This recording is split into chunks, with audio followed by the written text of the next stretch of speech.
this season. It is a mismatch made in heaven.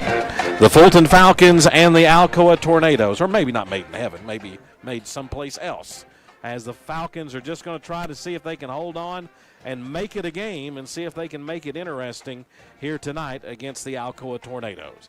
This is Russell May, set to bring you the play-by-play broadcast on WKCS Radio, along with Parker Hall and Manny McNish. And, guys, I can't imagine a tougher situation. We've talked all year about how young this Fulton team is. Probably no tougher situation that can be in front of you than to have to see the Alcoa Tornadoes. Yeah, Russell, I hate to contradict you, but I think the defense was fairly consistent early in the year. I mean, you look, you're giving up 48, 46, 50. I mean, that right there is pretty textbook, nice, 4-point spread, not too bad week to week. You'd like to be a smaller total point, but they're consistent. Well, and Manny, Alcoa has had such success, and you take a look at them, There's a lot more, and they're a lot bigger. Yeah, you're definitely right, but that just gives us Falcons an opportunity to shock a lot of people today. Well, it has happened before in the past where you've had an incredible upset, and definitely the Falcons hope that that could be in the cards for them this evening. But the challenge for Fulton is going to be this. You're going to be seeing a relatively new quarterback at the controls, as out of pure necessity, Justin Burris played last week when Rajon Womble got banged up in the football game, and Burris did a great job, completed 6 of 9 passes for 87 yards and a touchdown, as the Falcons clawed back in that game against Heritage and just couldn't find a way to finish it off, losing by the score of 30-12. Yeah, that one a lot closer than it ended up being on tape, but I will say his good showing last week is going to be really tested this week to see what the kid's got. You're looking at Coach Brian Nix here. He is beatable. Last year they did finish 13-1, so there's a chance.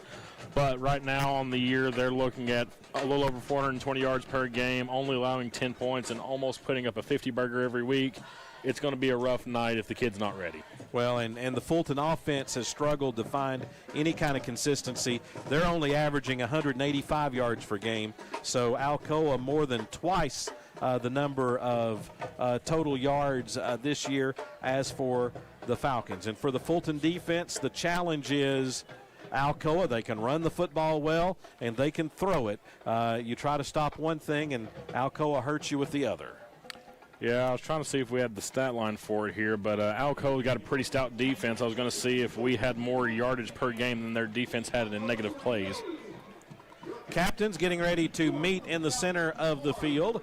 Fulton will be dressed in black jerseys tonight with maroon numerals and the silver trim, wearing the maroon pants, maroon helmets. Alcoa in the silver helmets, white jerseys with cardinal numbers, gray trim, and the Cardinal football pants here tonight. As we said, Alcoa 5-0, Fulton 0-5. And for Fulton, you're in a situation where you've got to find a way, if you want to make the playoffs, you're probably going to have to win 4 out of these last 5 games. And it's been a tough first half of the schedule, and there's some really good teams on the back half of the schedule, obviously beginning with Alcoa this evening. Yeah, not quite panic time yet, but you do got to feel like last week was one of your better chances to get one of those wins. Tonight you definitely have to steal one to get it done. Yeah, and you definitely want to see some productivity from the offense and defense, a lot of improvement over from the past few weeks, especially with a new quarterback with Burris at the helm. Something's got to change if you want to continue your playoff streak. Yeah, change is definitely going to be a theme tonight. You've got some new faces you'll probably be seeing on both sides of the ball between injuries, and Russell, you'd mentioned there's some guys having to undergo surgery that might have cut their season a little short, so we'll see some new ones on the board. Yeah, the Falcons a little short-handed tonight, but really they've been short-handed all year long. Other games going on in the region tonight. Anderson County is in Chattanooga playing Chattanooga Prep. Lenore City lost to Gibbs last night. Carter is at Heritage, and that's probably the game of the night in the region, and Union County will be at South Doyle. Fulton won the toss, and they have elected to receive, so they're going to get the football first, and they will get to go against this Alcoa defense. And watch out for the kick trickeration. We've seen it 3 weeks in a row now. Yeah, we did definitely see that last week, even on the last play of the game by Heritage. And talk about, Parker, the mindset of the team going. This is a different situation. 10 years ago, Fulton was the shoe was on the other foot, playing some teams where you come in and they're just not happy to see you. They don't want you here. They don't want to have to deal with you, and Fulton's kind of in that situation tonight. Yeah, having been in both of them, when you go in as an underdog, even at home, it's always a little bit rough. You got to just focus assignment and alignment. And last night really helps that mindset because you saw, hey, we can put together good drives. We can make those plays. So it gives you a little bit of hope going into a game to where if you come off giving 50 points in a night, you're really down the dumps tonight. I think now you've got a little bit of a chance. Get the picture. Kyron Tyson set to kick off for Alcoa. Jameel Smith to kick deep, and he's going to toe this one and kick it deep, and it's going to go 8 yards into the end zone, but there is a flag on the near side, and I think Alcoa may have been offsides on the kickoff. Might be going to the bingo board early tonight, folks. So that'll move it back 5 yards to the 35, where Alcoa will kick it again. And I think the message for this Fulton team is try to do as many positive things as you can and build off the momentum of last week. Right. Because for a period of time, the Falcons looked like they were kind of the better team and in the second half. You've got to cut back on the drive killers. You had an unsportsmanlike when you were really riding the high that really took the wind out of your sails. And then just some execution errors, I would say, with snap count, stuff like that really killed it. If you can cut those out, you've got a different story last week. And another issue is field position, as Fulton has given teams great field position all year long. Tyson to kick it away. This one's curving towards the end zone, and it will bounce into the end zone for a touchback. And again, that field position situation, Fulton is going to be backed up at their own 20-yard line. And we'll take a look down on the field to see who will be calling the shots at quarterback. As in, it will be Justin Burris getting the start. So this will be the third different quarterback for the Falcons that has started this year. It's like watching the Giants. Womble will be the running back in this lineup. Fulton will have two receivers to the right. It'll be Smith and Holmes to the right, Chaz Wood to the left. Alcoa, 3 down linemen, 2 big linebackers walked up. Smith in the slot, comes in motion. Burris back to pass, pressure on, dumps off a screen to Womble, pass is complete, 10, 15, and will be slung out of bounds late. My goodness, there is a flag down. Let's see if this is a unsportsmanlike conduct penalty against Alcoa, as the tackler for Alcoa slung Womble out of bounds.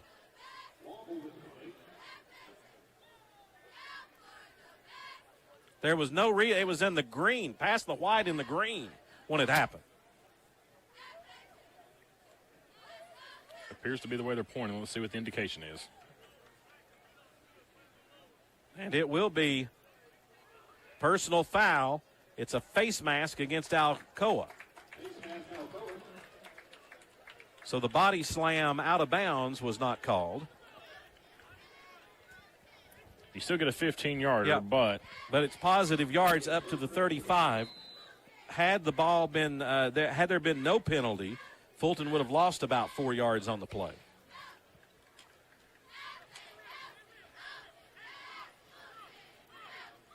Tonight's game being played in library conditions. Very quiet here at Bob Black Field.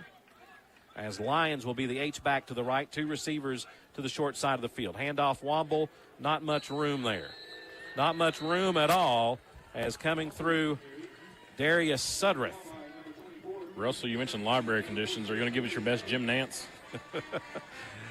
Feels like Augusta out here. The amount of quiet in the stands. Loss of 1 on the play, will be 2nd down and 11 yards to go. Remember, Russell, they're not fans. They're spectators. Patrons. Patrons, yes. Patrons. There's not a lot of patrons here tonight.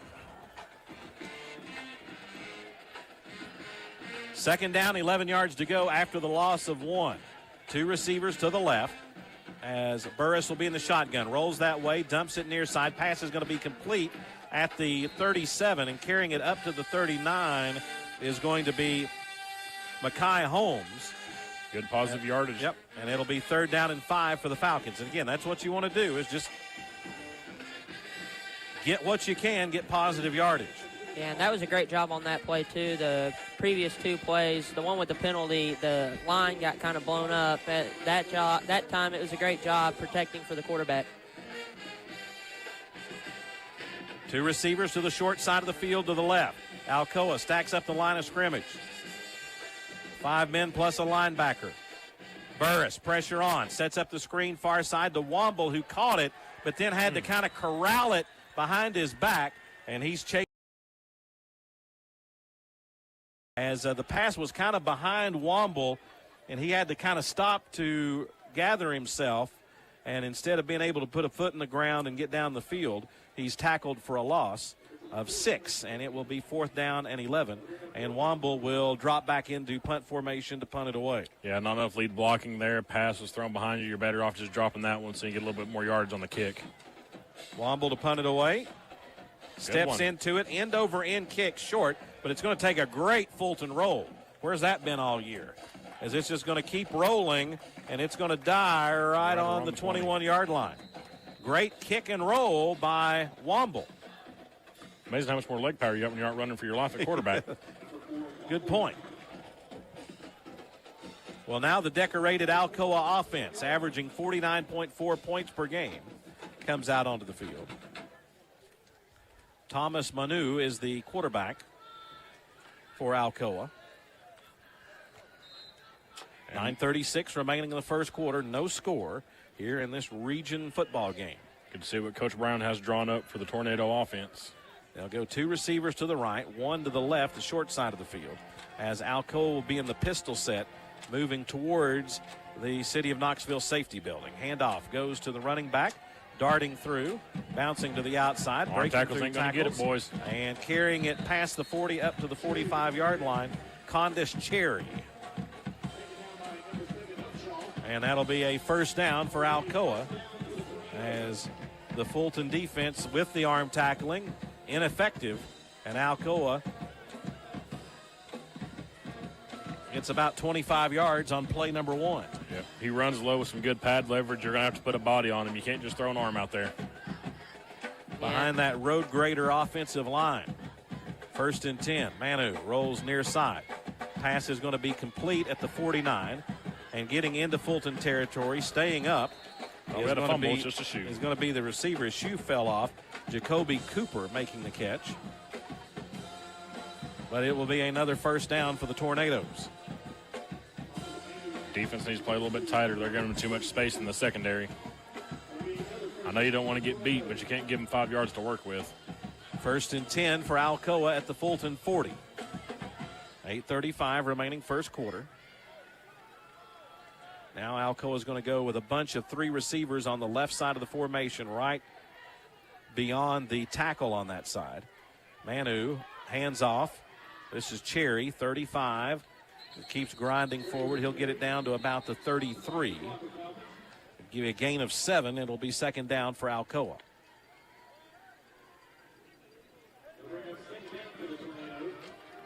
You look at this Alcoa lineup, you see a bunch of 11s by their name, which is a bad sign for everybody. They're playing a lot of juniors. Yeah, if there's not an 11, it's a 12, which is even worse. Well, at least those guys won't be back next year. But they have a experienced football team, and again, they're number one in the state for a reason. Two receivers, far side. They've won every state championship for the last 10 years. Manu throws. Pass is going to be incomplete. Cutting across the field was Abrahana, and the pass was incomplete. Yeah, Holmes almost had a hand on it there. Was able to tip that one away. Somebody might have gotten a hand on it, and the pass fell right at the feet of Abrahana as he ran across the field. Yeah, the attack on this set of first downs, it's looked like trying to get more pressure in, and it's kind of helped be able to keep Alcoa behind the sticks. 3rd and 3.5. Fulton's only surrendered 20.8% of third down conversions this year. Can Alcoa get it? Handoff. This is going to be Cherry. He's going to get it as they just collapse the left side. Should go student body left. Yep. And he carries for a first down as he will be brought down inside the 30. They're going to mark it, looks like, at the 26-yard line. So the Tornadoes move the chains with 7:22 remaining in the first quarter.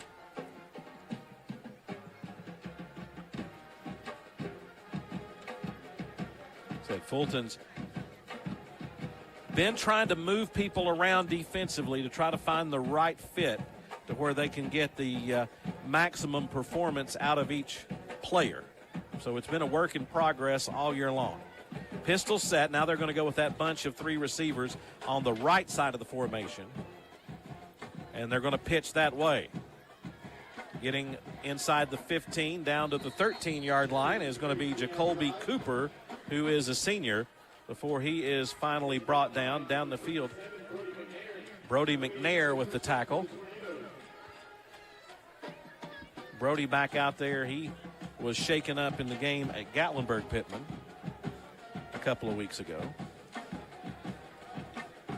And it'll be 1st and 10 again for the Tornadoes with the ball at the Fulton 13-yard line. 6:25 remaining here in the first quarter. No score, but Alcoa on the drive. It'll be an empty set this time for the quarterback, Thomas Manu. He's a junior as well. Quad set, 4 receivers set to go down the field. Throws, back corner of the end zone, touchdown Alcoa to Abahana. Just ran a corner to the back corner of the end zone, and the throw was right on the money. And the Tornadoes are on the board first with 6:06 remaining in the first quarter. 13-yard touchdown pass. Yep, chalked that one up to the footwork, had him beat at the break. As soon as he turned the corner, he was gone. And Tyson to attempt the extra point. Out of the hold of the quarterback, Manu. Snap, the kick is up, and the kick is good. Alcoa 7, Fulton nothing. 6:06 remaining. First quarter here from Bob Blackfield. A 60-second break, and we'll be back. This is Fulton football on WKCS Radio. Hi, I'm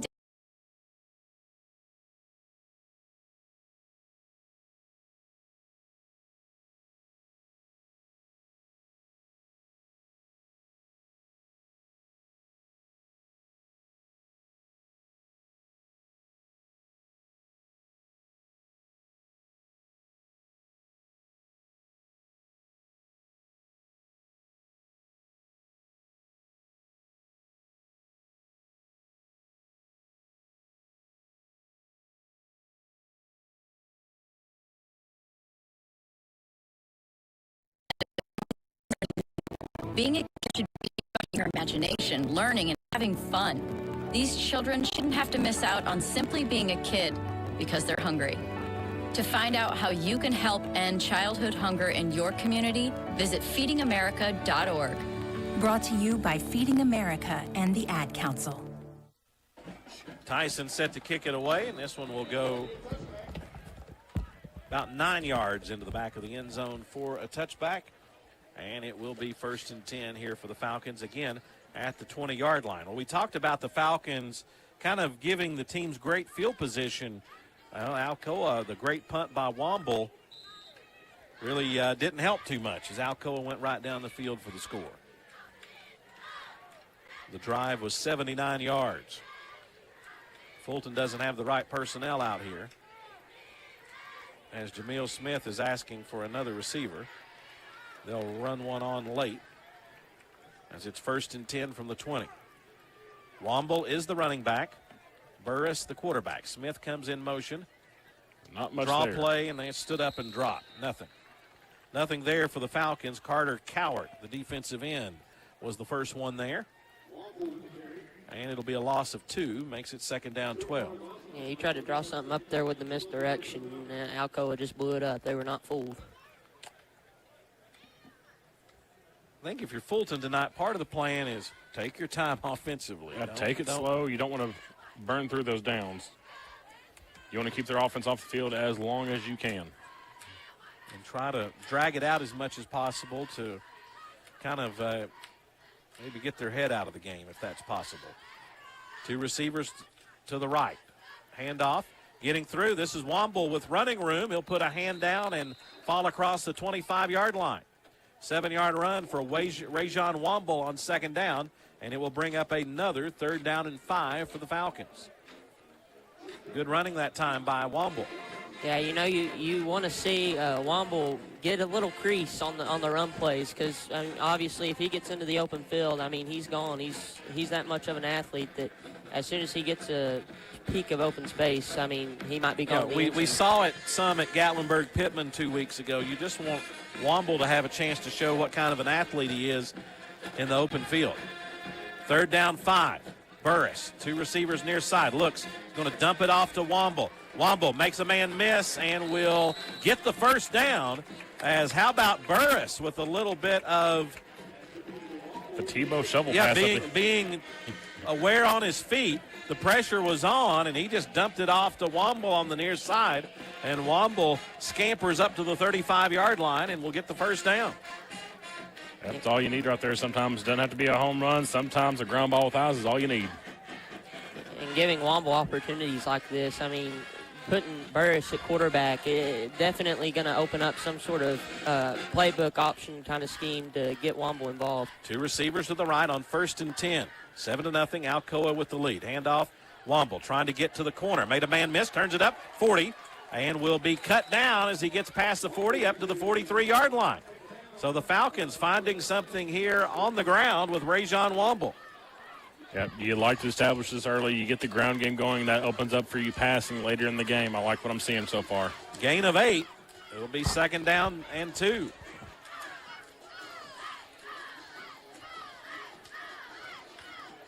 Under 4 minutes remaining in the first quarter. Again, Coach Long taking his time, getting the plays called in, trying to control the clock as much as possible.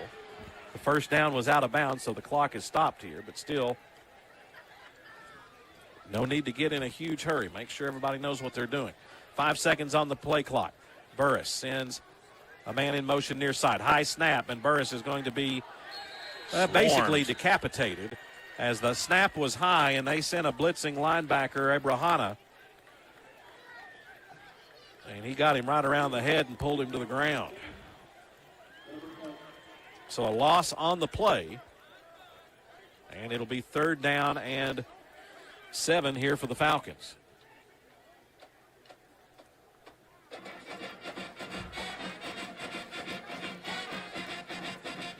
It's one of those things with a young offensive line. If Alcoa wants to blitz, that's going to be tough. Yeah, if they want to, they're going to, and it's going to work. They stack up 5 men up on the line of scrimmage, plus a linebacker. They're going to run screen near side. Here's Womble, needs a block, slipped and fell. Oh, my goodness. It looked like he might have been able to bounce to the outside, but he slipped and fell right on the 39-yard line. And he's touched down by Alcoa's Janaris Henry. Not enough for a first down. It'll be 4th and 6, and the Falcons will be forced to punt. And there's where that 30-minute shower before kickoff comes into play. Yeah, just enough to make it a little bit slick, trying to cut. And, you know, that possession, even though obviously nothing amounted of it, I mean, you've controlled the clock just with 1 first down so Here's much. Womble, takes a snap, low line drive punt, bouncing down the field. Fulton there to cover it, and it will bounce and be down right on the 25-yard line as they had Dean back to a return for the Tornadoes. So the Tornadoes will be backed up again, this time at the 25. Their first drive started at the 21. Well, on the bright side, I'm 2 spots away from bingo. Yeah, we have penalty bingo again tonight. Just need a substitution infraction and defensive holding. Hopefully not on this one. Yes. I think Nicholas can put a bingo card up on the We got the thumbs up. I think he's working on getting that. You can play along at home. If you've ever played penalty bingo, we've put random penalties on our bingo board. And if those penalties get called, we have a bingo. Here's Manu, handoff, big hole, right up the middle, and getting somersaulted down is the running back, Damari Dubose. One thing you'll notice, we've said a lot of different names offensively for Alcoa here in the early going. They've got lots of athletes, and they've got lots of linemen. Yeah, and obviously a lot of depth, and depth is key in this region. Gain of 6. It'll be 2nd down 4. Fulton shows blitz. Handoff. This is going to be Dubo's big hit. Right at the first down marker. It'll be enough for a first down. As I believe that was, for the Falcons, I believe that was, may have been Kamani Lawrence that leveled the big hit there. It's enough for a first down, 1st and 10 at the 38-yard line. 2 receivers to the left, Fulton with 3 down linemen.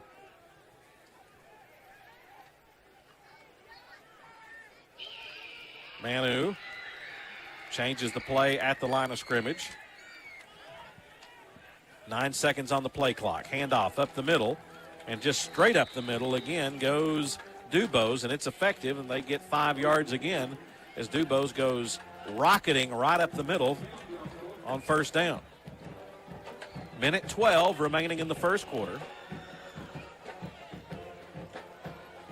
2nd down 5 for the Tornadoes as they have it at their own 43-yard line. Double twins, actually 5 receivers, 3 on the left, 2 on the right. Manu's going to throw. It's got a man wide open down the near sideline, and he'll be hit down. Touchdown saving tackle is made by Mekhi Holmes, is wide open down the near sideline, Jalen Pinson. And there's another name we haven't said tonight. Yeah, just a gap in the coverage right there, and they exploited it. First down, Tornadoes. Under a minute remaining in the quarter. Alcoa has it 1st and 10 at the Fulton 27-yard line. Pistol set, 2 receivers to the left. Handoff. This is going to go to DeBose. Touch me not. Down the field, touchdown Alcoa. Went left side, nobody touched him. And the Tornadoes are in the end zone again with 30 seconds remaining in the first quarter.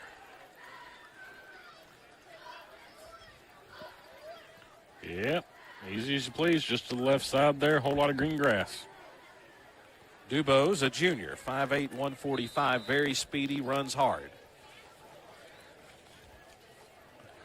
Don't think there's an average football player on that sideline over there. If there is, they're a freshman. Here's Tyson. Extra point is good. 14-0, Alcoa with the lead. 30 seconds remaining in the first quarter. Back in 60 seconds, this is Fulton football on WKCS Radio. If an individual student athlete or team wins a high school state championship, it's an amazing thing. And it goes in! It's also just the icing on the cake. That's because young people in Tennessee who participate in education-based athletics are already winners. Studies show that win or lose, participation helps to impart skills they can use to enjoy greater success in other areas of their lives. School sports teach the benefits of teamwork, the value of self-motivation, and the importance of accountability. They also help to foster stronger work habits and higher levels of self-esteem. In other words, the true value of school sports can't be measured in terms of wins or losses. If an individual or team goes to state, it's an incredible accomplishment. But regardless of the outcome, today's student athletes are already destined to go far. School sports, a winning part of a complete education. This message presented by the Tennessee Secondary School Athletic Association and the Tennessee Interscholastic Athletic Administrators Association. Here's Tyson to kick it away. His first 2 kicks have gone. That one went through the end zone. Hey, fair caught by the ball boy, though. Good hands, kid. Now, the thing about Alcoa is you look at their roster. It reads like a D3 college. Well, and you see names up and down that roster that have been a part of Alcoa for a long time. And one of the challenges right now for Fulton is you're not getting second, third generation players. They're all moving out, going someplace else. Alcoa, you see names like Dean and Love and Tyson. I mean, those guys, those families have been playing for Alcoa forever. 1st and 10. High snap is going to be dropped as Burris had to bat it down. Alcoa was bringing the heat, and somehow Burris was able to fall on it. It'll be a loss of 4. It'll be 2nd down 14, and Fulton will not snap the football. They'll watch the clock roll down to 0 here, I think. But Coach Long has called the play in. Don't think we'll get it off in time. I think it's going to depend on the defensive look you get. Yeah, we're going to go to the second quarter. Through one quarter of this Region 2 4A game, out of the region of death, the Falcons trailing 14-0 to Alcoa. And we'll take a 60-second break and be back as you're listening to Fulton football on WKCS Radio.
Second quarter action set to get underway here from Bob Black Field. The Fulton Falcons and the Alcoa Tornadoes, 13th meeting between the schools. Alcoa leads at 10-2. The last meeting, 2012, so it's been a while since these two teams have gotten together. Burris on 2nd and 14. Back to pass. Pass is going to be complete to Holmes. Had to jump up and get it, and then he's covered up quickly. Mason Laster with a great tackle. It's going to be a gain of about 4, and it'll be 3rd and 10 for the Falcons. That's the thing. Anything, Alcoa is so athletic. Anything that's a little bit high, a little bit behind you that you have to adjust on, Alcoa is just going to swarm you. Yeah. Like it's going to be hard to get away from them. Fulton's going to go 3 receivers to the left. Chaz Wood, the lone receiver, near the Fulton sideline. Now they're going to send Smith in motion across the formation. Pressure on. Fulton picks up blitz. They're going to throw it deep. Throwing down here. Pass is going to be just overthrown and intercepted. Pass is going to be intercepted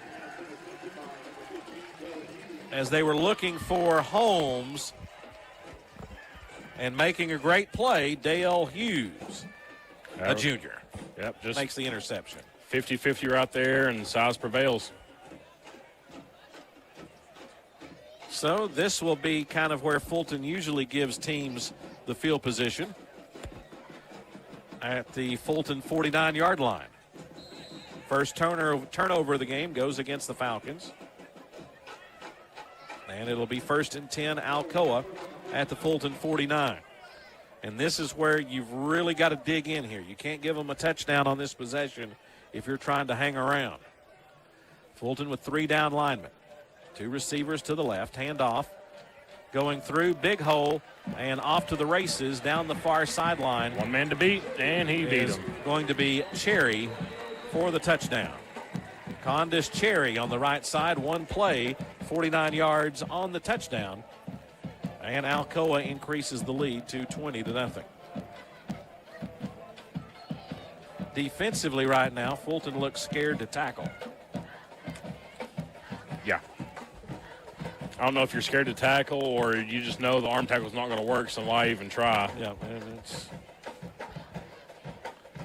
that's not going to be effective. Here is Tyson to attempt the extra point as he's blasted the first 2 through, and he does with the 3rd. 20-1 to nothing. Alcoa increases the lead with 11 minutes remaining in the first half. A 60-second break. We'll be back. This is Fulton Football on WKCS Radio.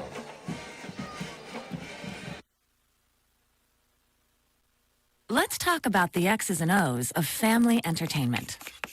Every parent in Tennessee knows the importance of being able to draw up an activity that'll get you out of the house for a couple of hours.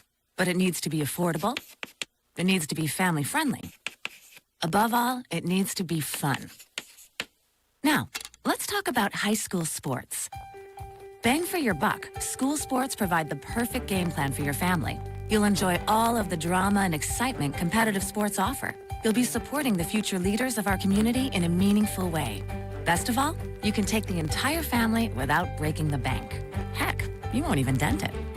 Now, enough chalk talk. Let's get out there and see what's playing at the high school in your community. School sports. Good for our kids, good for our community. This message presented by the Tennessee Secondary School Athletic Association and the Tennessee Interscholastic Athletic Administrators Association.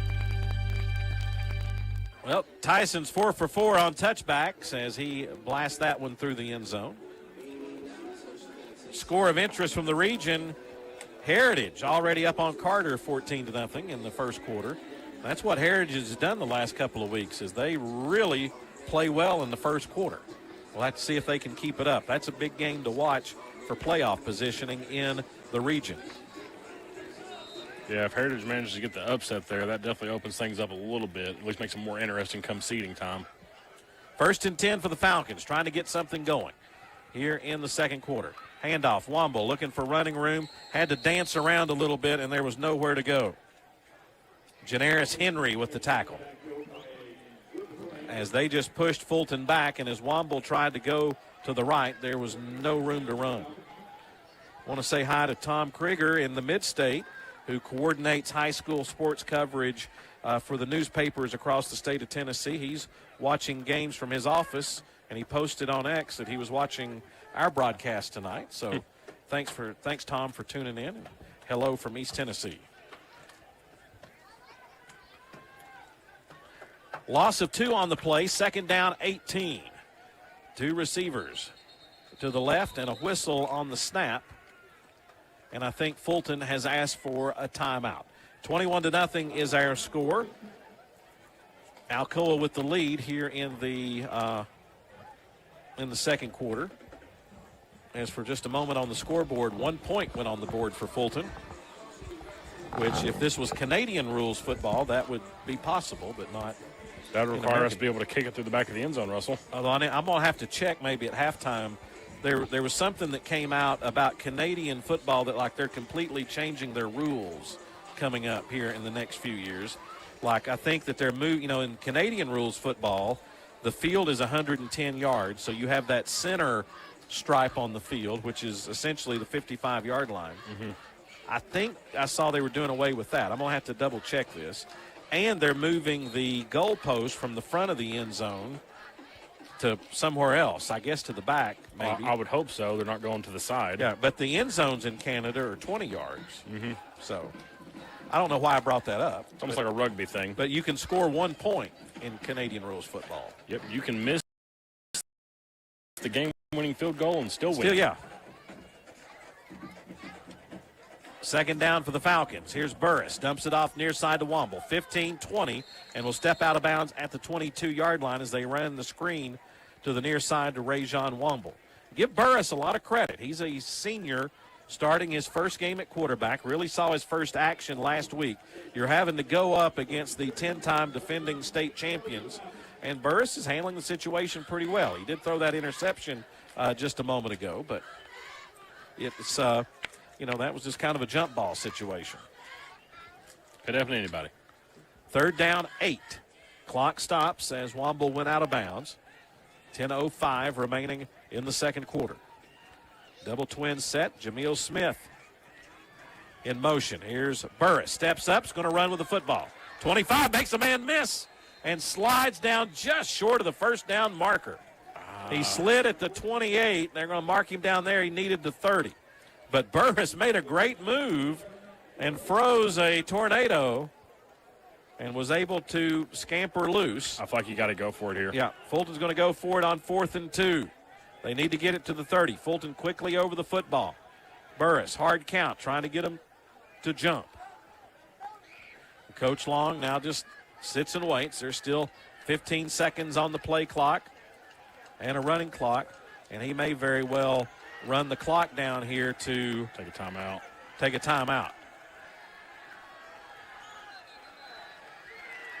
One of the Alcoa linebackers, Stinnett, was unhappy that Fulton was taking their time there, but that's exactly what Fulton does. Russell, fun fact, when you have the ball in offense, you can go as fast or as slow as you would like. Yeah, he was ready to go there for that 4th down play.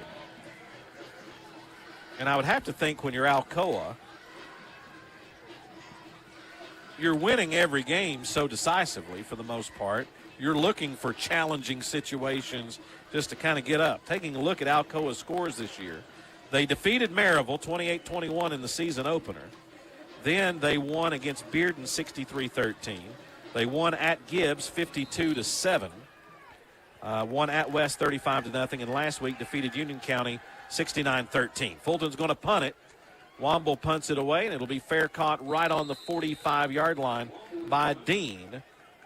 So the Falcons unable to convert the first down there, and the Tornadoes leading 21-0 get the football back with 9:26 remaining in the second quarter. And I think Fulton has done a pretty good job of taking the air out of the ball here in this game and trying to shorten it up to give themselves the best chance of success. Yeah, I mean, you're still down 21-0, but as far as the tempo, I feel like Fulton's probably got it in a good spot that they want here. Yeah, you're not giving it back to them quickly to where they could score. And every time you're passing the ball, you're drawing up opportunities for Burris just to kind of dump the ball out into the flat to a screen pass. Managing it well. Here's Manu. Play action. Drops straight back, throws center of the field. Got a man open down the field. complete, and racing past the Fulton defense and going into the end zone is Abrahana again, as he caught the ball in the center of the field and outran the Fulton defense into the end zone for the touchdown on the first play. Disregard that statement about controlling the tempo. Yeah, well, when you can score that quickly, it's cancels out. It's it's pretty easy.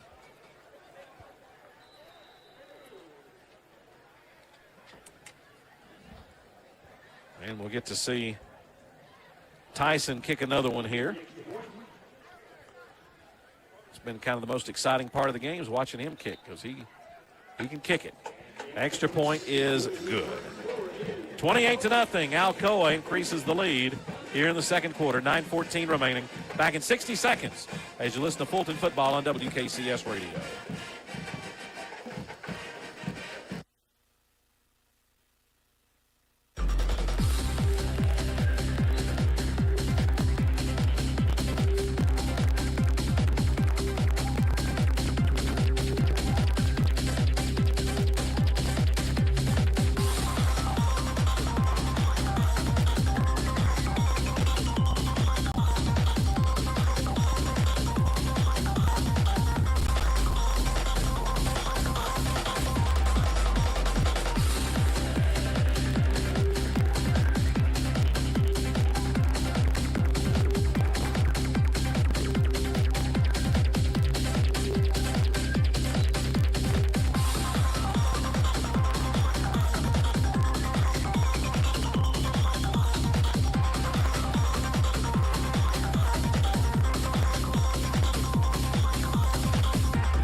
Well, Tyson has kicked it through the end zone every time. Going to kick it again. And this one's not going to go completely through the end zone. It'll go about 4 yards into the end zone for a touchback. And like a broken record, the Falcons will have it 1st and 10 at their own 20-yard line. That's what happens. And that's the difference. And again, you would realize that a team like Alcoa that's so successful is going to have a good kicker. They have to, and they do. Oh, I don't know if you noticed this. They're kind of good at everything, Russell. They've got everything covered.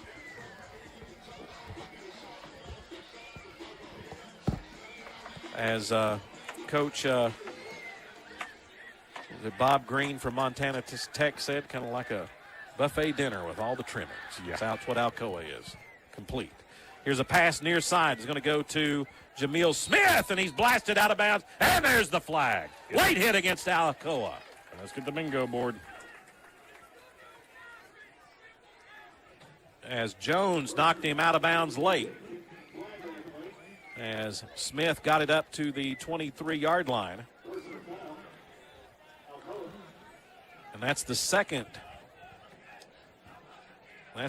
personal foul against Alcoa in the game. Trying to lay the aggression to the Falcons. And it'll be 15 yards up to the 38. And if you're Alcoa, you probably don't mind it as much because you know defensively you're so good that it doesn't matter. Not gonna hurt. In a close game, it might, but they don't play a lot of close games. Two receivers to the right. Burris in the shotgun with two running backs to the side. Womble goes in motion to the left. Draw play through the middle, coming through, being hit right on the 40 after about a 2-yard gain. Might get him up to the 41, depending on the spot. It's going to be Jameel Smith, who's taken a couple of licks. Actually, it's Whittington. Whittington on the carry there. And the thing about Alcoa is, and we've said they're outstanding skill people, outstanding linemen, and they play with such a chip on their shoulder. Yep. So far, that's and for teams that are talented, sometimes that's the missing link, is the aggression. 2nd down and 8. Burris back to pass, pressure on. Is just going to have to dump it off towards the Fulton sideline as he's driven into the ground by Blair Goodson. And it'll be 3rd down. Yeah, Russell, I'm about convinced the only thing they're not good at is losing. That's just because they don't have a whole lot of practice. And it begs the question. I really feel like seeing the Alcoa program through the years, I don't know that the competition is going to be much tougher in 4A than it was in 3A. I do think, as it's 3rd down and 7 for the Falcons. Here's Burris back to pass, pressure on, and he's going to be sacked. Blow the whistle. As the whistle. Had to find it. Yep. Yeah, it's a whole bunch of tornadoes. And he'll be sacked, and it'll be 4th down again at the 30. And again, that personal foul penalty didn't mean anything because Alcoa immediately got the stop. You need a good punt here if you're the Falcons. You know, you gave Alcoa a great field position to start their past 2 drives. Fulton punts it away from the 38. Womble takes a step, kicks it, end over end kick, and Dean is going to catch it. And he's going to get it to the 50, and he'll be brought down. Great open field tackle. I believe that was Brody McNair that made it. Yeah, that was Brody McNair with the tackle for the Falcons, but Alcoa will have it again on the 49. The last time they had it on the 49, they scored in 1 play. Are you calling your shot? I don't know. I do think the difference in 3A and 4A, obviously this region's pretty tough with Alcoa, but, you know, they handled Gibbs pretty easily. They play Anderson County at the end of the year. As here's Manu, back to pass, throws it out. It's going to be complete, and stepping out of bounds at the 39-yard line is going to be Pinson. So I think what you're trying to get, you're not necessarily saying that the talent is greater, there's just more of it across the Yeah, I think they're going to class. face more teams.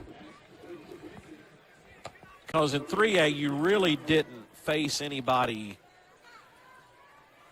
that could even compete with you until you got to the state championship game. Yeah, once you get past that first, second round, then you're getting an even caliber of opponent. And I think for Alcoa, you're going to see coming up, you know, your second and third round games are going to be a little bit tougher.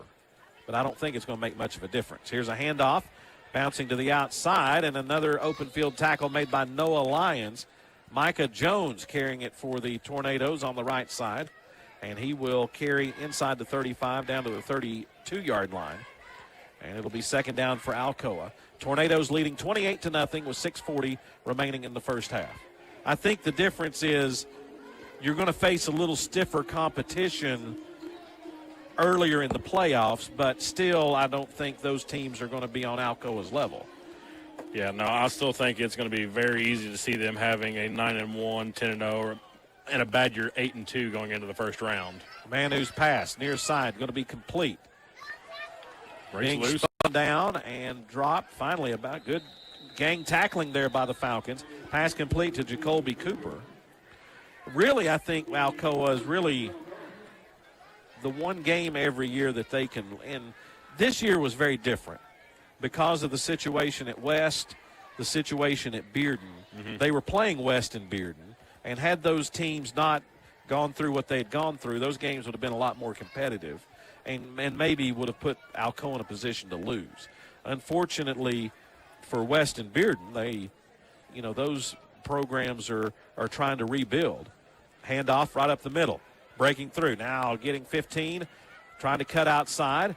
Making nice cuts is going to be number 9, Micah Jones. And it'll be 1st and goal inside the 5-yard line. Just patiently running down the field and carrying for the 1st and goal. So the situation being that those games normally would have been tougher. Really the game everybody's circling is at the end of the year when they play Anderson County, and probably going to be for the region champion. Neither one of those teams have lost a region game in forever. But you also have Greenville in the mix, who's pretty good. Here's Manu. And they're going to run the hook and lateral, and it's going to be a touchdown. To the lineman. To the lineman, Jacob Crow. Shades of Carter from a couple of years ago. as they run the hook and lateral, and it'll be a touchdown. Yep.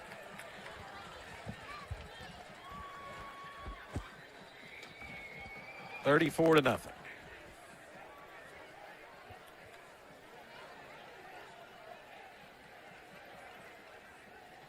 And here's Tyson to attempt the extra point to make it 35-0. Kick is up, and it is good. Timeout on the field, 5:07 remaining.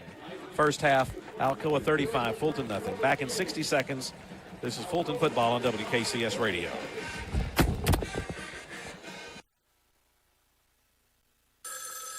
Ranger Station, Ranger speaking. Hi. I'd like to report a bear hug. Okay. Well, before I left my campsite, I was putting out my fire, and out of nowhere, Smokey Bear showed up and hugged me? So you drowned the fire, you stirred it, drowned it again, and felt that it was cold? Uh-huh. Oh, yeah. He likes it when people correctly put out their campfires. He's pretty big on wildfire prevention. He's just letting you know you did good with a hug. He's a hugger. I just got a bear hug from Smokey Bear. Status update. All right, I'm going to let you go now. I've got a lot of ranger stuff to do. There are many ways to start a fire, but one sure way to put it out. Learn how you can do your part at SmokeyBear.com. Only you can prevent wildfires. Sponsored by the U.S. Forest Service Ad Council and your state forester. Here's Tyson to kick it away. And again, it'll be in the end zone for a touchback. It'll be 1st and 10 from the 20-yard line. So, well, Fulton's at the point now where you are the subject of the hook and lateral to the lineman.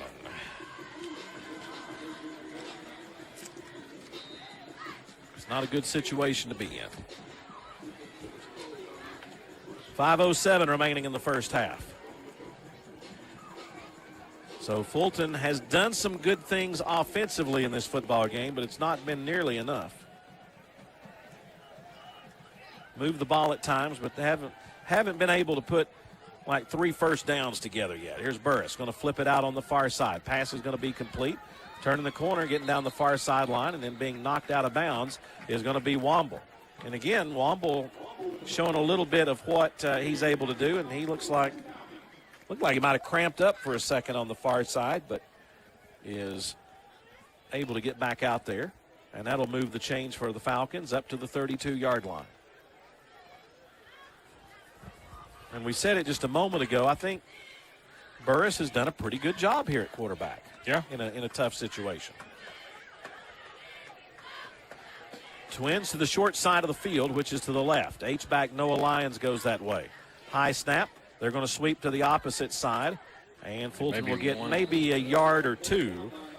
Womble on the carry as Hughes makes the tackle. He is yet another junior for Alcoa.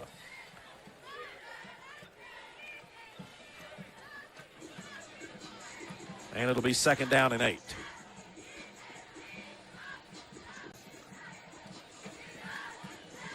Clock rolls, 4:30 remaining in the first half.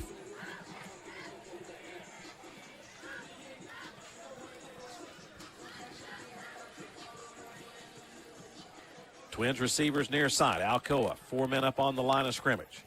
Burris, draw play, and it's Womble. The whistle blew, and somebody came and knocked him down. Alcoa was trying to rip his head off with that tackle. Yeah, never a good look when you initiate the tackle by reaching underneath the helmet. Yep.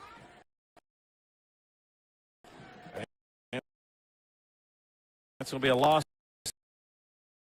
on the play, and it'll be 3rd down and 11.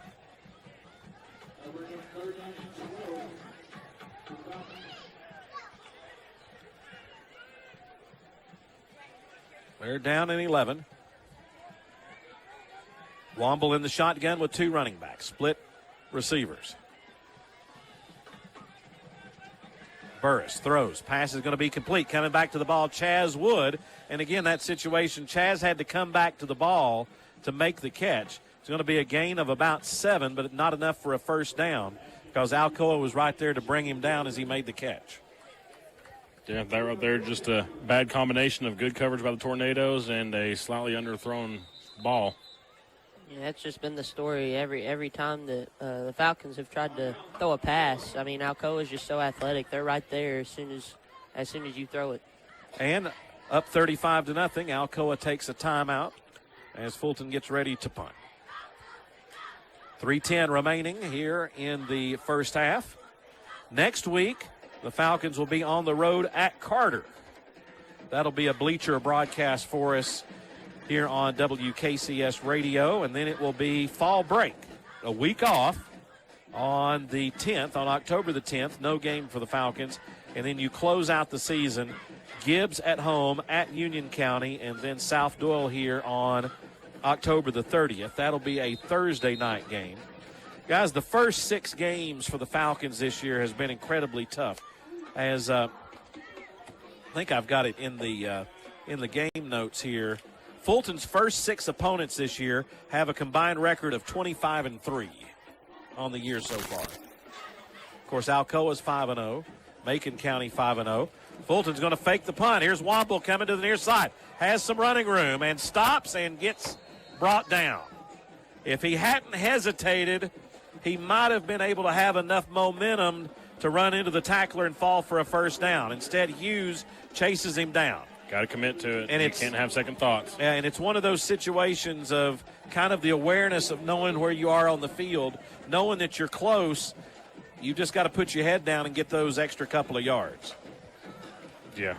That's one. It's just like running in between the tackles. You can't hesitate, look for a better option. Your only option is to hammer down, go through him. So again, I believe this is the 3rd drive in a row, at least, that Alcoa has had good field position in Fulton territory. And they've scored quickly on the previous 2.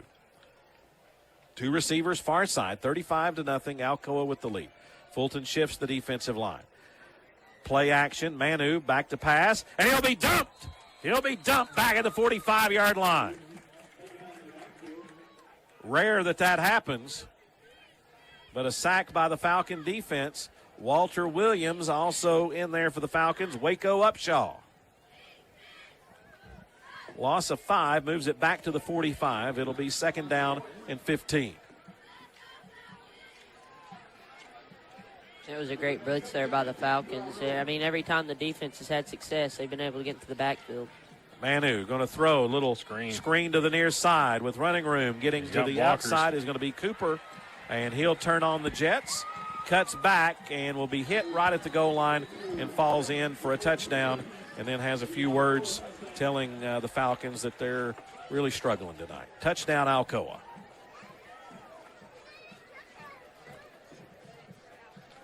On the screen to the far side, 45 yards on the pass and catch on the screen, and Alcoa increases the lead to 41-0.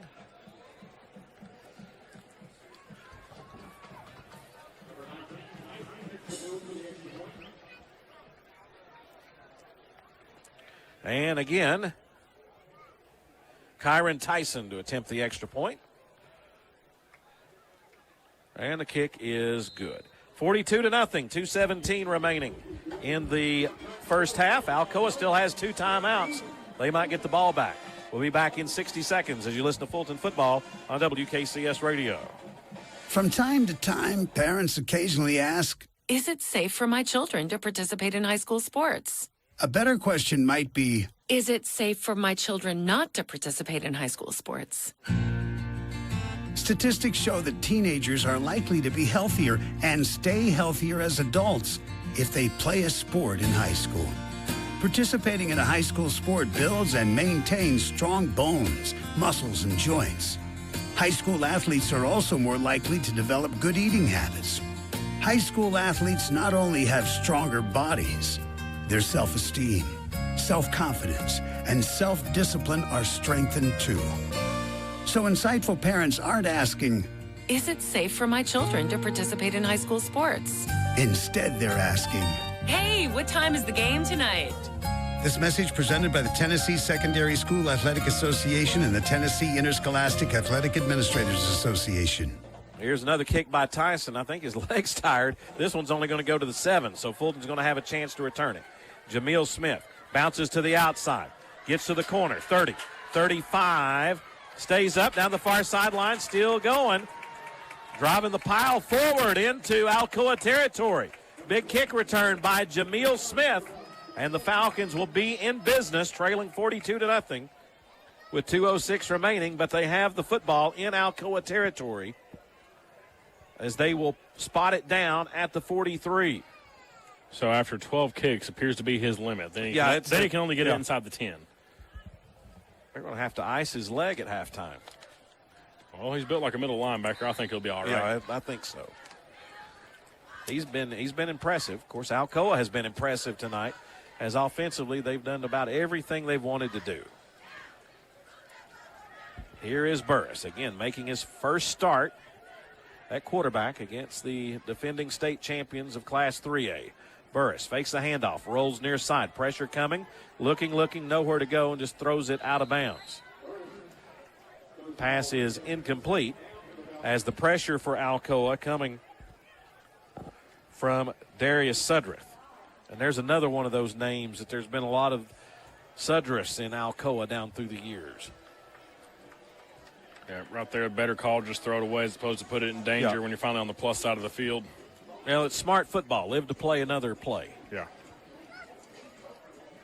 And, that's a really good sign for a new quarterback, too, just to not try to do too much with it. And I really think Burris has kind of become a gamer here for the Falcons. I think he has done a really good job of being thrown into a tough situation, and he's made the most of it. Timeout asked for by Fulton here as they face second down and 10 at the Alcoa 43-yard line. As we were saying just a moment ago, the last 4 games of the year at Carter, then you have Gibbs at home, at Union County, and then South Doyle.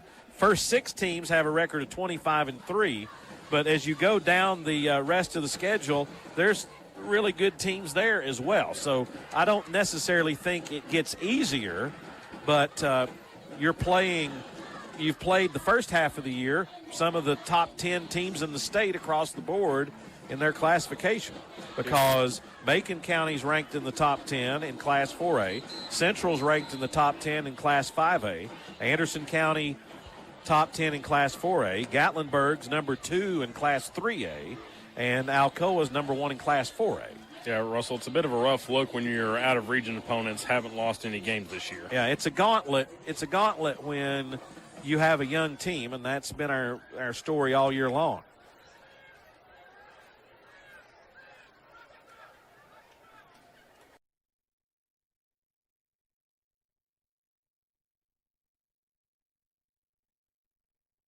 Here's Burris, back to pass. They show blitz, and the pass on the screen is going to be intercepted by Alcoa.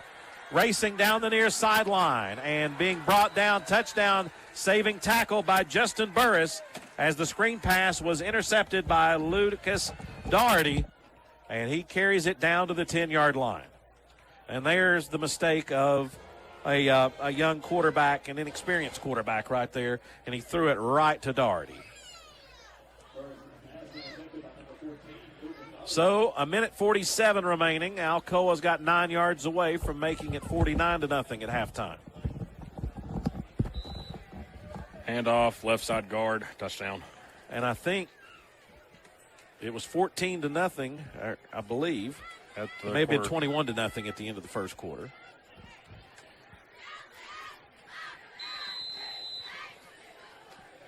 As they're going to put a Fulton player out of the game for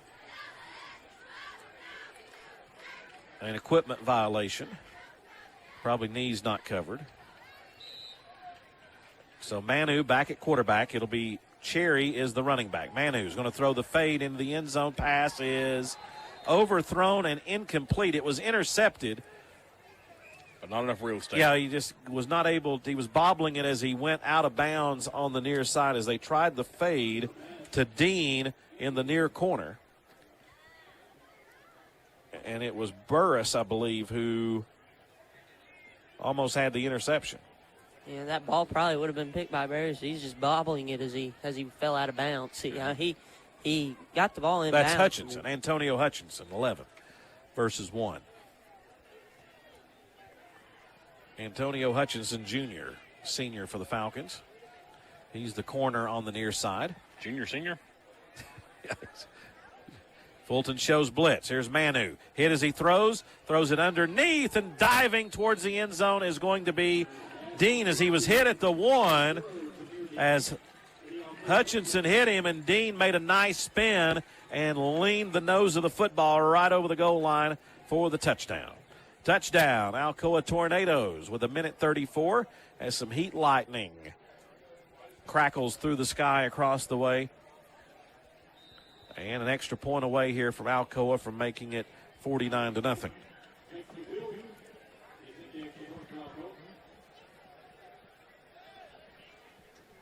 Dean again to attempt. Good snap. The kick is up, and it is right down the middle. 94 seconds remaining in the first half. Alcoa 49, Fulton nothing. Back in 60 seconds as you listen to Fulton football on WKCS Radio. When I grow up, I want to be a new pair of blue jeans.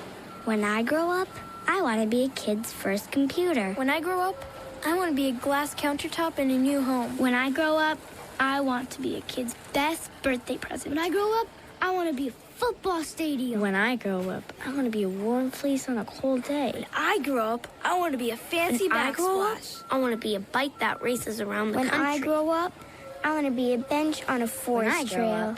I want to be a rocking chair on a sunny porch. I want to be a skyscraper. I want to be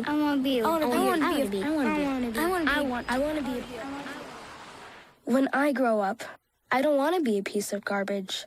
And if you recycle me, I won't be. Give your garbage another life. Recycle. Learn how at iwanttoberecycled.org. A public service advertisement brought to you by Keep America Beautiful and the Ad Council. Here's Tyson to kick it away again. Drills this one, and this one is going to go 5 yards into the end zone for the touchback. So Fulton will not have an opportunity to get a big kick return here. Instead, they'll have it again 1st and 10 at the 20. Fulton has no timeouts, 1:34 remaining. Alcoa has 2 timeouts.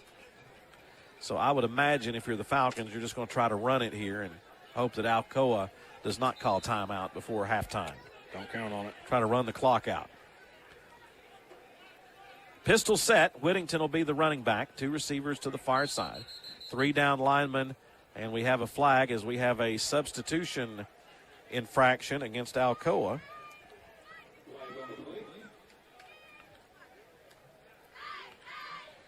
Substitution infraction. Just need defensive holding. Yes, we're almost to bingo. We've had a face mask, of course, the free space in the middle. We've had a legal procedure and a substitution infraction. So defensive holding, and we'll have penalty bingo tonight. And a first down.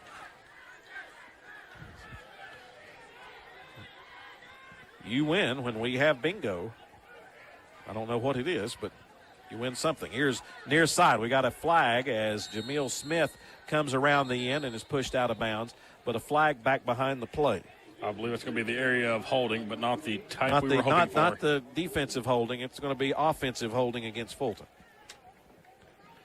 All right, now we're looking for a sideline warning and defensive PI. Or a blindside block. That'd do it, too. Has Nick put the bingo board up yet? There it is. I think you'll be able to see it on the screen. So there's our penalty bingo chart. Just all the different infractions that you can have. If you're listening to us on WKCS Radio, you have no idea what we're talking about and are wondering if we've lost our mind. Yes. We have.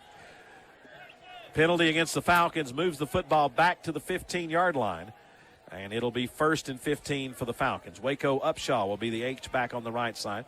Smith goes in motion to the left. Handoff Whittington going that way, waiting for a blocker. Runs in the back of Upshaw, blocking in front, but he's going to get 5 yards and move it up to the 20-yard line. So Fulton gets the part of the yardage that they lost back, and it will be Second down, 10 yards to go for the Falcons as we're under a minute remaining here in the second quarter. The clock is running, but it's not running. It's freezing up about every 7 seconds.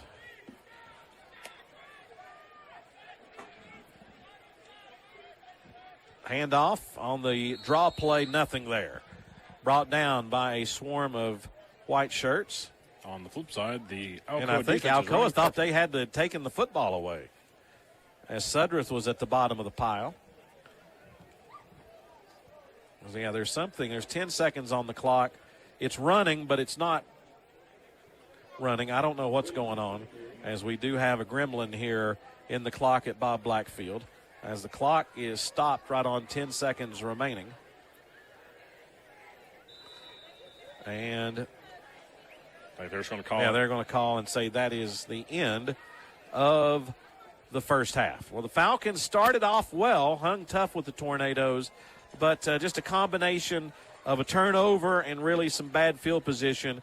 The Falcons have not been able to get it going, and the avalanche began, and Alcoa takes a 49-0 lead into the halftime locker room. Kind of afraid that this was maybe setting up for what could happen. And, Alcoa shows you they're just so potent offensively that they're good doing what they do. And to an extent, they kind of break your will. And I think we saw that a little bit in the second quarter. 49-0 is our halftime score here from Bob Blackfield. We will take a 60.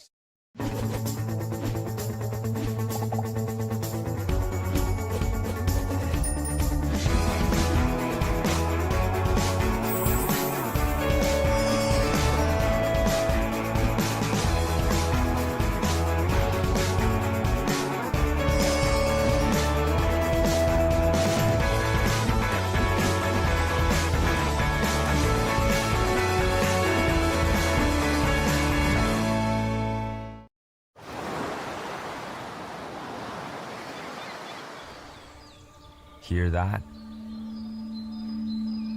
That's the sound of your life.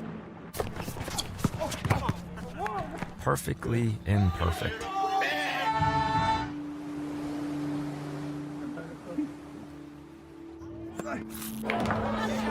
Beating in rhythm to the world you've created.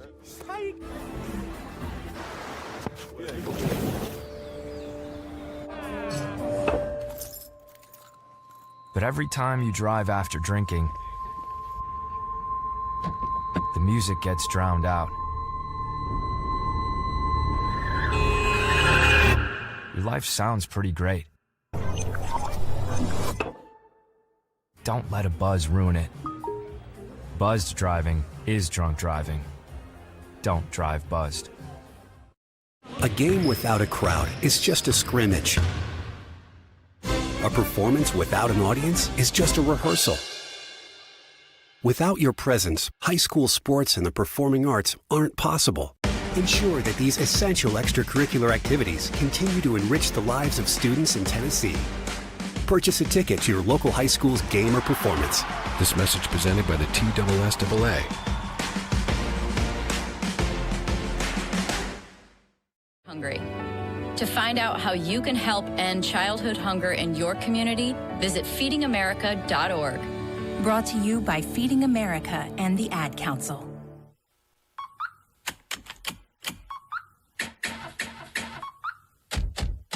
Everybody buckle up.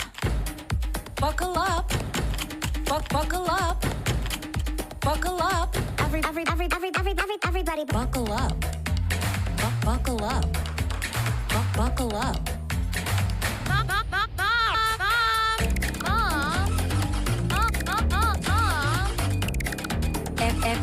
Everybody, buckle up. Let's go. Buckle up. Can we go to the store? Can we get some ice cream? Everybody, buckle up. Everybody, buckle up. A lot goes on in the car, but remember, you're in control. Stand firm. Only move when you hear the click that says they're buckled in. Never give up until they buckle up. Learn more at safercar.gov/kidsbuckleup. A message from the National Highway Traffic Safety Administration and the Ad Council. There are many sounds in your day-to-day life. There are sounds that wake you up. Sounds that make you smile. Sounds that energize you.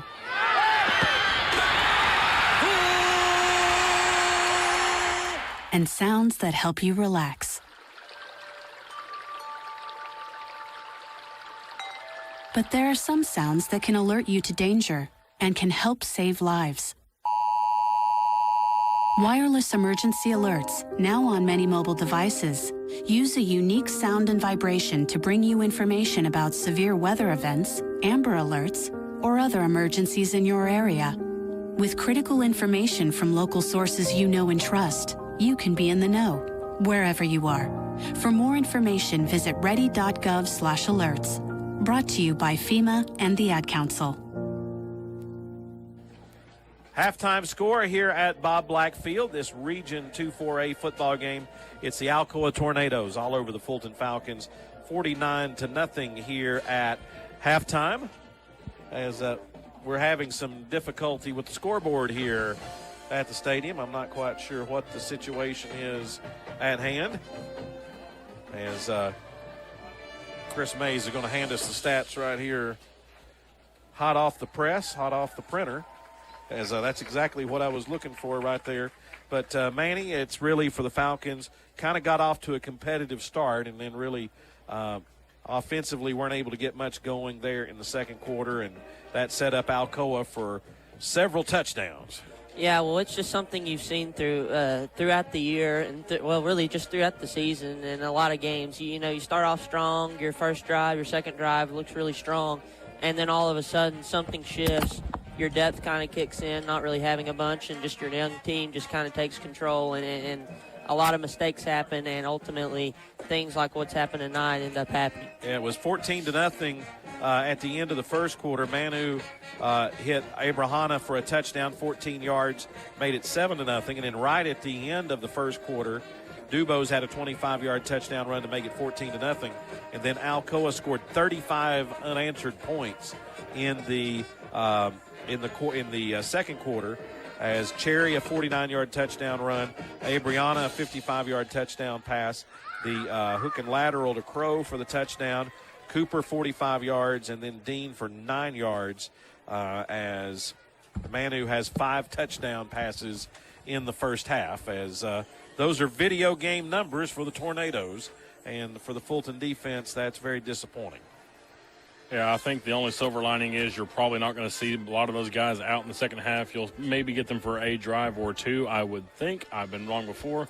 We've also seen teams kick, onside kicks with seconds left in the game. Yeah, so you just never know. And I guess you're in the Fulton locker room. What's the message, Coach Long, to his players? I'd like to have some eyes and ears in there, but I think right now you're just trying to circle the wagons. You've had some good looks. You've had some positive things come out of that first half. No points. But you've seen some things that probably look good on film. You just got to find a way to get on the board. You don't want to end the night with a goose egg up there. It's just a rough look. Halftime score here at Bob Black Field, 49-0, as Alcoa has the lead. The Fulton band performing down below. We will take another 2-minute break, and then Manny McNish will have your first half stats and scores from around the area. You're listening to Fulton Football on WKCS Radio.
You're not wired to have a response to this sound.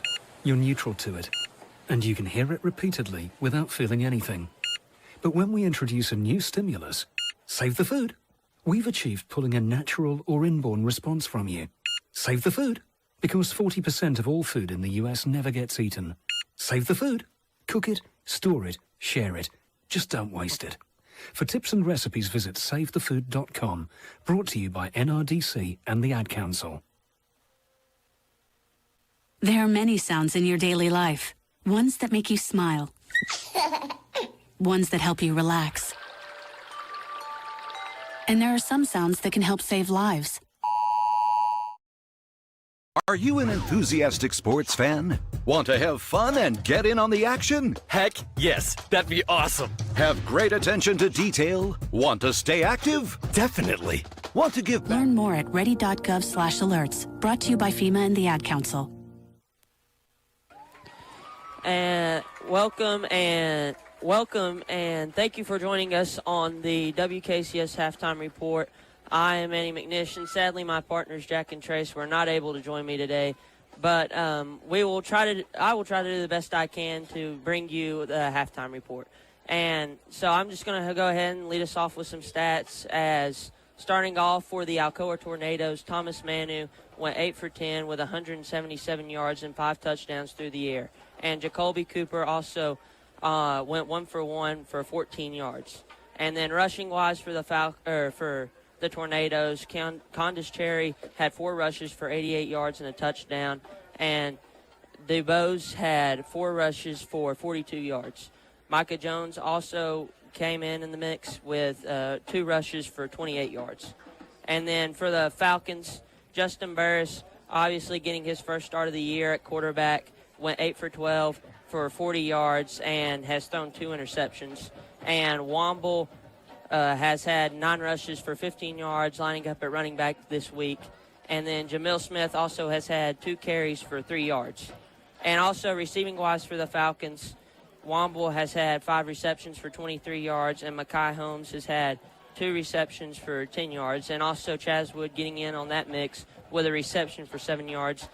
And now I'm going to go ahead and transition over to scores around East Tennessee to look at. And first of all, I'm going to start off with the Gatlinburg-Pittman and Claiborne game, in which Gatlinburg-Pittman is leading Claiborne 28-0 in the second quarter.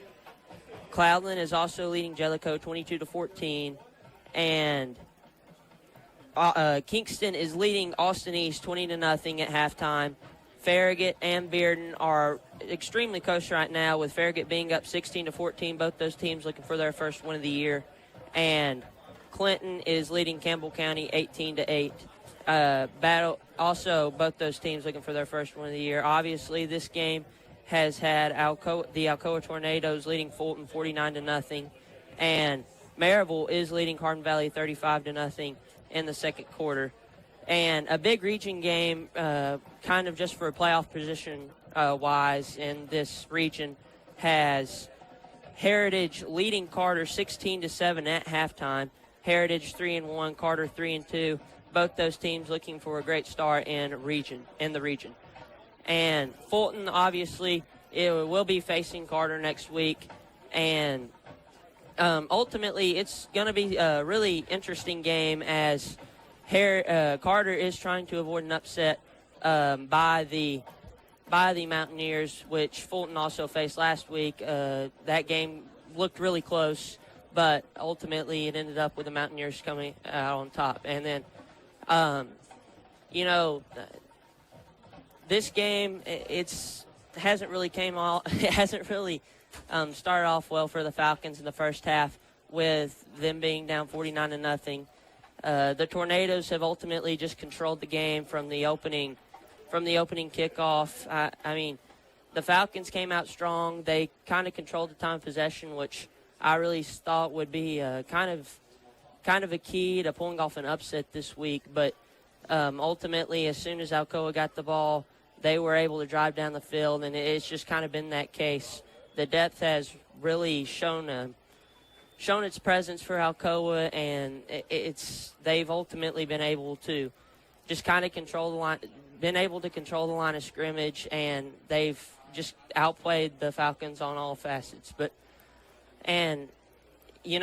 the Falcons, this definitely not how you wanted to start, but just trying to get some momentum for the rest of the year in the region. Just coming into the second half, it's going to be really a key. If you're able to score a few touchdowns here, it's going to be something that you're able to bring into your game next week against Carter, which is also at Carter. Definitely not an easy place to play, but I just think that just the Falcons being able to establish something in the second half is going to kind of really get some momentum for the Falcons going in to the rest of the region and trying to fight for a playoff spot, which obviously isn't guaranteed in a even larger region and a whole lot tougher one too. And we've talked about on the broadcast the overall just it's been a really hard start for the Falcons, starting off 0-5 with a really tough schedule, facing Macon County, obviously reigning state champs, and you also had to face Central, which is a rivalry, and Central has really started off the year strong. They are facing Powell this week, which is a game to look out for, and which is 7-7 in the second quarter. So Central 4-1 and Powell 4-0. But it just like I've stated, this second half is really going to be a determiner for what I feel like will be the rest of the year. If you're able to just get some momentum, you're going to be in a really strong place going into next week just with some momentum because, you have to think that, you understand this is a really good football team you're playing. They don't have any average players out there, and just being competitive in the second half is going to be a really big component towards trying to get some momentum the rest of the year. And following this game, the Falcons will face Carter and then be on their bye week for fall break, and then they will play at home against Gibbs. Obviously a big game in the region too, both back-to-back rivalries, I would say, and then finishing the year out at Union County and then facing South Doyle. It's extremely, extremely tough on your schedule. You face a bunch of hard teams. Just being able to continue to being competitive in some of these games, and then getting towards that back half of the schedule where you see some games that are winnable, it's going to be a really determining factor on how you're able to push for a playoff spot. And, I think that will be it for this halftime show. Thanks for joining us here on WKCS Radio, as at the half, the Falcons are trailing 49-0 against the Alcoa Tornadoes. After the break, WKCS will bring you coverage of the second half.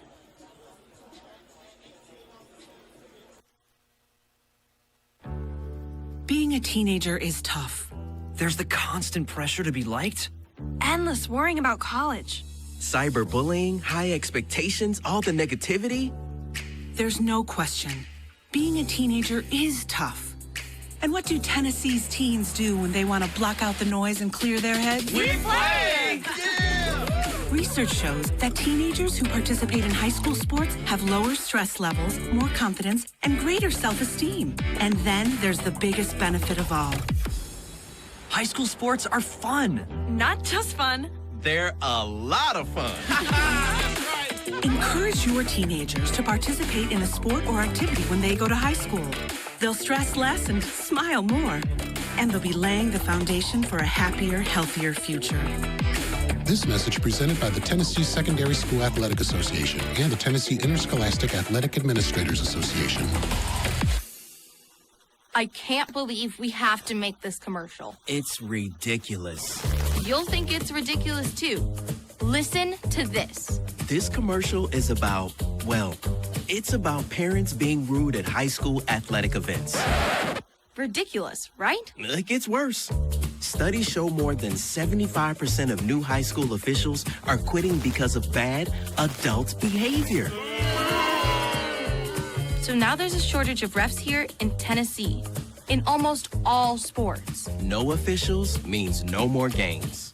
Is that what you want for us? Come on, parents. It's time to grow up. Cheer for your team. Be proud of your children. But stop being so ridiculous. And don't make us run another commercial. Because we will. This message presented by the Tennessee Secondary School Athletic Association and the Tennessee Interscholastic Athletic Administrators Association, reminding you to always practice good sportsmanship. More and more these days, it feels like sports are losing out to hype. Who dissed who? Who signed the fattest contract? Who got busted for cheating? Lost 2 is the unique capacity sports have to inspire us, to unite us. Well, great news, sports fans. Sports are still being played for the right reasons. They're still as entertaining as they are character building. You just have to know where to find it. And you only have to look as far as your local Tennessee high school. You know, the place where the games are exciting, concessions are affordable, and the parking is free. Where the emphasis is on hustle and heart instead of hype. If you prefer real, honest-to-goodness sport played for all the right reasons, you'll find it at your hometown high school. High school sports. Games are being played this weekend at a Tennessee high school near you. Okay, everybody, who's in? This message presented by the Tennessee Secondary School Athletic Association and the Tennessee Interscholastic Athletic Administrators Association. High school sports are as American as apple pie. And going to a game or meet is a chance to see the stars of tomorrow shine today. But as anybody who's ever attended a high school sporting event in Tennessee knows, you can't have the stars without the stripes. High schools are currently looking for new officials in almost every sport. Who looks good in stripes? Anybody looking for a way to stay connected to a sport they love. If you like the idea of giving back to your community while earning a few extra bucks, chances are you'd look good in stripes too. We want to hear from you. We need to hear from you. No officials means no games. No stripes means no stars. And what kind of America would that be? Tennessee needs more high school officials. Go to highschoolofficials.com to sign up or learn more. That's highschoolofficials.com. Runners, to your mark. Set. Some may see a sprinter. At the NFHS, we see a future leader already off to the races. Some may see a volleyball player.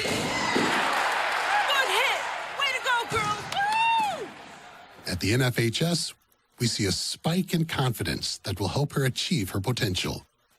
What else do we see? Musicians learning to march to their own beat. We're the NFHS, the national leader and advocate for high school athletics and activities in America, helping today's teenagers develop the skills they need to become tomorrow's leaders. And we see it happening in communities across Tennessee every single day. Learn more about the NFHS commitment to youth at nfhs.org.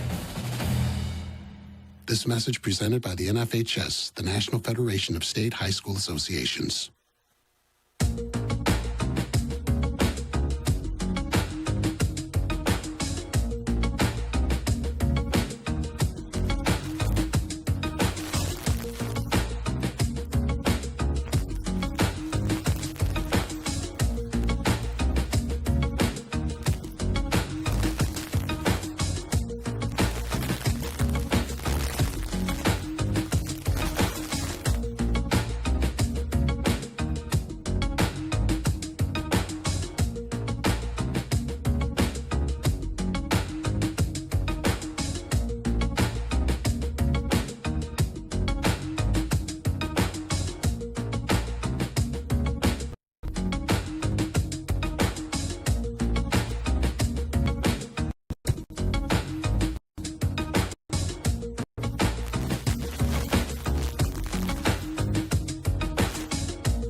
Second half action set to get underway here from Bob Blackfield as the Alcoa Tornadoes lead the Fulton Falcons by the score of 49-0. The Tornadoes heading back to their sideline across the way. The Falcons huddling up, getting ready to come back out onto the field to get ready for the second half of play. And I guess these are the moments where you find out what you're made of as a football player.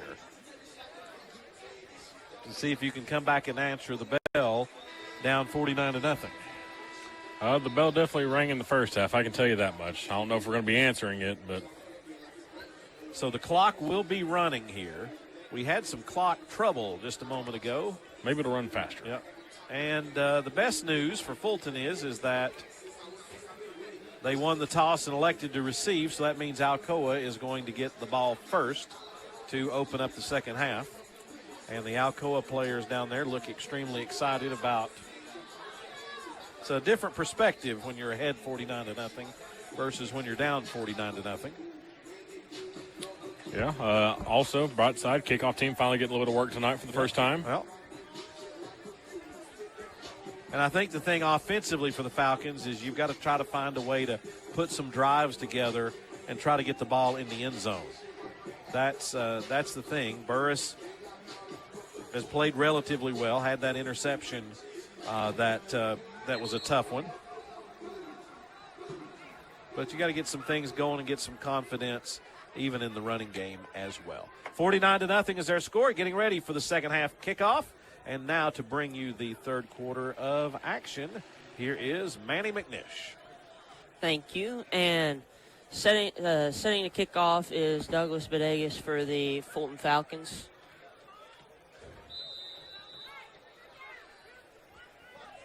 And here's the kick. And it is fielded by Alcoa. They are taking it. It is ran down to the 40 and a few missed tackles by the Falcons, and it is going down to the 20 and the 15, the 10, the 5, and he is pushed out by number 3 for the Falcons, Jamil Smith. I think they might have missed a block in the back as he came around the corner that they could have called, but they elected not to. They're trying to sabotage my bingo game, Russell. You can say it. Because that would have been the illegal blindside block. And that would have been bingo. Yep. Just when you think the house always wins. And now coming in at quarterback for the Tornadoes is Luca Dotry. He is a sophomore. He's 6'2", 180. Getting a play call. They had to run a tight end on late. I don't think they were set. As it is a high snap, and Dotry takes it, and he's fighting for the end zone, and I don't think he got in. I think he's down at the 1. Falcons rallied there to push him down at the 1. Kind of a busted play, but Luca was able to make something out of it there. Busted play, almost went for a touchdown. Yeah, the ball's basically right on the goal line here. It's going to be hard to it would be harder to get it closer to the end zone and it not be a touchdown. And in the backfield for the Tornadoes is number 23, Jermon Bishop. He is a junior, 6', 240. And it's Dotry taking the snap, and he hands it off to Bishop, and Bishop goes straight into the end zone for a touchdown. And that was another one of those touch-me-nots. So just a big hole graded there by Alcoa, and he goes into the end zone, and Tornadoes back on the board, and we've played on a running clock less than 2 minutes. Falcons down 55-0 with the extra point pending for the Tornadoes. As on to attempt the extra point is number 28, number 29, Levi Yanez Keto.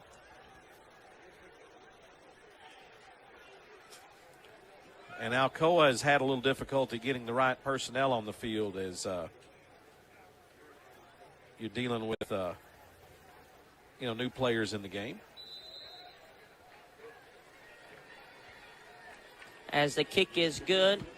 And it is now the Tornadoes leading 56-0 with 10:02 left in the third quarter.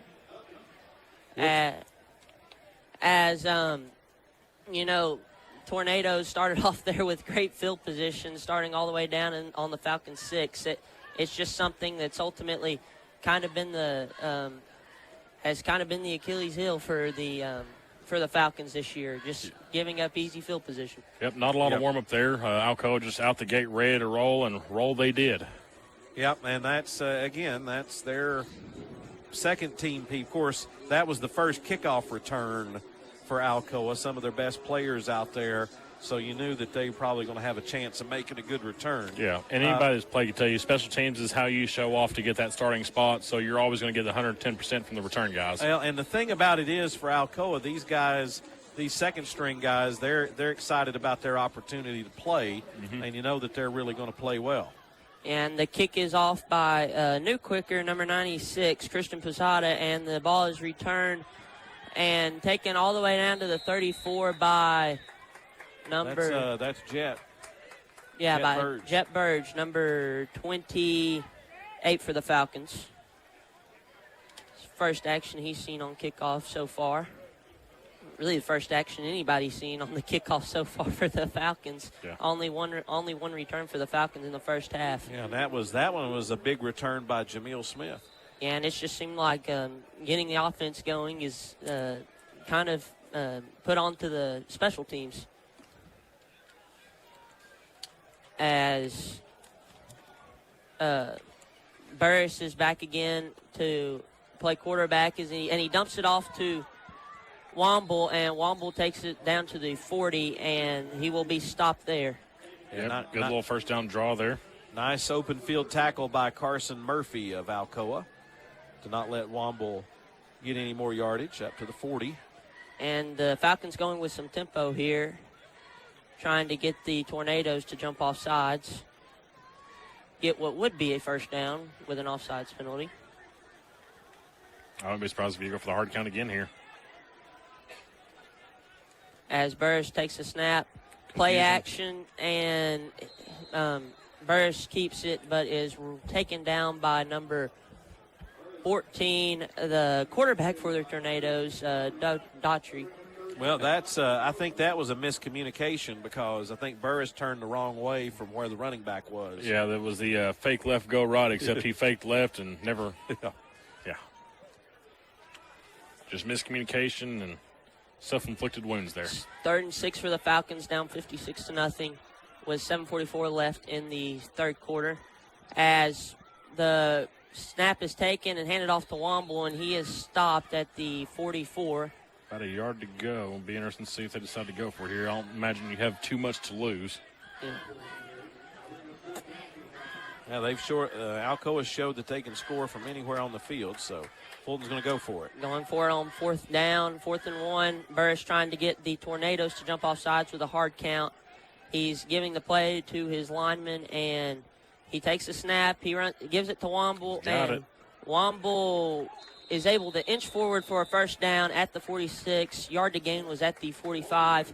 It is now 1st and 10 for the Falcons at their own 46. 6:55 left to go in the third quarter. It is a running clock as the Tornadoes lead the Falcons 56-0. Well, this first Fulton offense against the second Alcoa defense, you've got to be able to put some things together. And again, you're just trying to get momentum to go into next week in a tough battle with Carter. As Burris is back in the backfield, number 3, Smith in motion.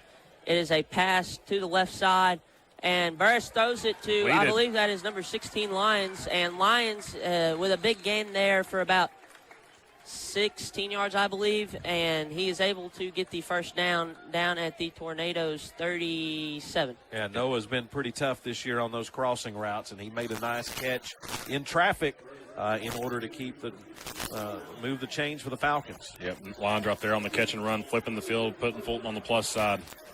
Yeah, that's really been how the Falcons have gotten some of their offense going so far this year with little dump-off passes to Lyons, which ultimately most of the time go for big plays. 1st and 10 for the Falcons at the 37. As Burris hands the ball off to Womble. Womble had a hold there for a second, but is taken down, and a flag is on the field. I think they got his face mask just a little bit. Probably going to be the 5-yard face mask. The incidental variety.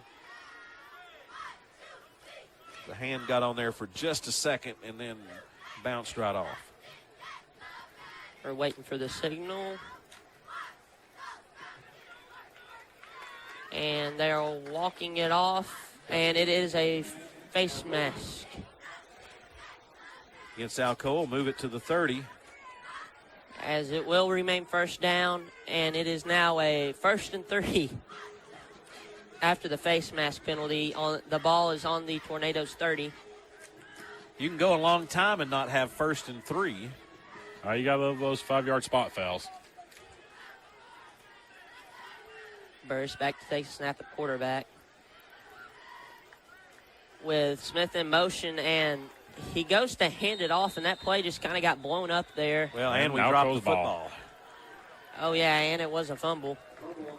Yeah, just slow developing play, and Alcoa just absolutely drove the lineman back into the play, and confusion on the handoff, and the Falcons turn it over. I believe that's the second turnover of the game by the Falcons. Yeah, you had 4 white jerseys in the backfield. Only one of them got touched on his way there. That was just a recipe for disaster from the get-go. Yeah, I think the ball was going to be handed off to Womble, but he just might not have wanted to take that big hit that was he was going to have to endure. So as the Tornadoes take over on the Falcons, on their own 36, Daughtry back at quarterback with Bishop in the backfield. Daughtry rolls out to the right, throws it, and it is complete to number 13, Carson Murphy, as it will be a gain for about 20 yards. It's a really good throw from a second-string quarterback. Yeah. Right on the money. For about 15 yards, sorry. Ball ended up at about the Falcons 49. So it's now 1st and 10 for the Tornadoes. 3 minutes left, running clock here in this third quarter. As, just a great pass there from a backup quarterback who hasn't really seen any action yet so far this game, but obviously that just shows Alcoa's depth. And Daughtry takes the snap, and it's handed off to number 23, Bishop, and he goes for a gain of about 7 as it is down to the Falcons 42. 6 feet, 240-pound running back, and he is. Just a little guy. Yeah, he's going to be hard to tackle. Yeah, and just a junior, so just like a lot of the other players for the Tornadoes with those 11s by their name.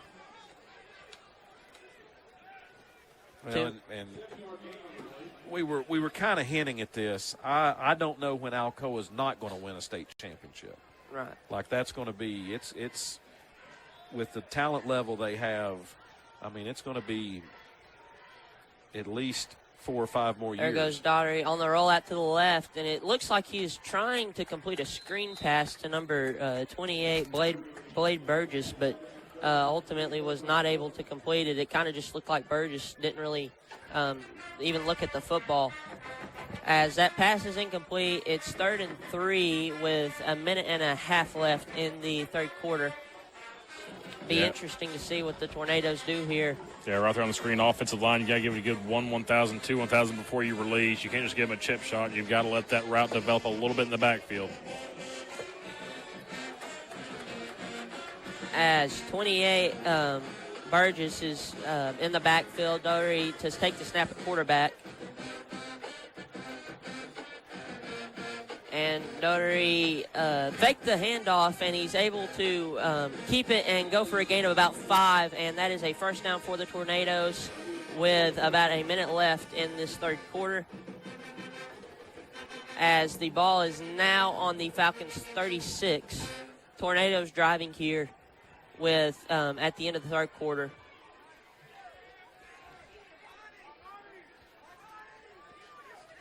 And, of course, this drive started with a fumble by the Falcons on a play that was just kind of blown up. Armani Bond being rushed on late. As Burgess back in the backfield once again. Daughtry takes the snap, hands it off to Burgess, and he's able to go for a gain. And he is wrapped up by I believe that is number 6, Mekhi Holmes. Yep. That play went for about a gain of 7 once again, as I think the Tornadoes are just going to elect to run this clock out and get to the fourth quarter, as at the end of the third quarter, the Tornadoes lead the Falcons 56-0 and driving. We'll take a 60-second break and be back with the fourth quarter. You're listening to Fulton Football on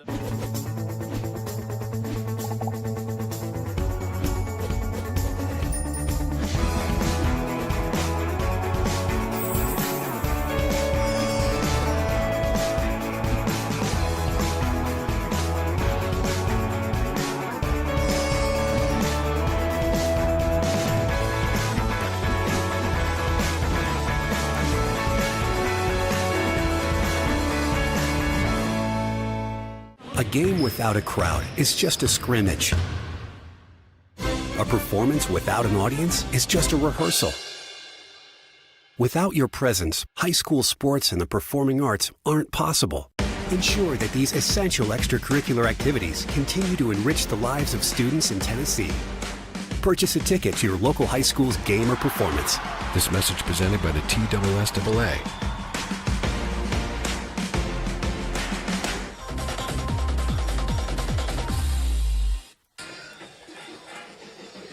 Okay, and thank you. As it is the start of the fourth quarter, the Alcoa Tornadoes lead the Fulton Falcons 56-0, and the Tornadoes have the ball 2nd and 3 as the quarterback Daughtry takes the ball, rolls out to his right, and is able to complete a pass to number 10 Haynes Hawkins, and he goes down and is ultimately taken down by a swarm of Falcons down at, I believe, the 3-yard line of the Falcons. Still some more missed tackles that kind of gave him some extra yards there. And they're knocking on the board here of getting into the 60s. 1st and goal, 11:30 left in this fourth quarter. And just kind of another thing that we've seen the entire game, just some, like you said, some missed tackles. It's just kind of ultimately amounted into a lot bigger plays than what really they should have been. As Daughtry back to take the snap, hands it off to Burgess, and Burgess is into the end zone, I believe. They gave it to him. Touchdown. And with that, the Tornadoes go up 62-0 on the Falcons. Took us a while to get the signal, but ultimately Burgess was able to fight himself into the end zone. And on to attempt the extra point is Cato, I believe.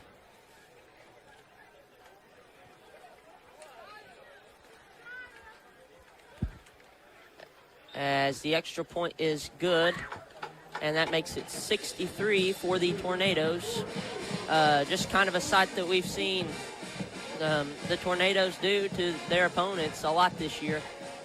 Put up a lot of points. Well, I guess we were going to have to mention this at some point in time, because at home you're probably wondering, what was the biggest blowout loss in Fulton history? It was 1992. The Falcons lost to Hall 63-0.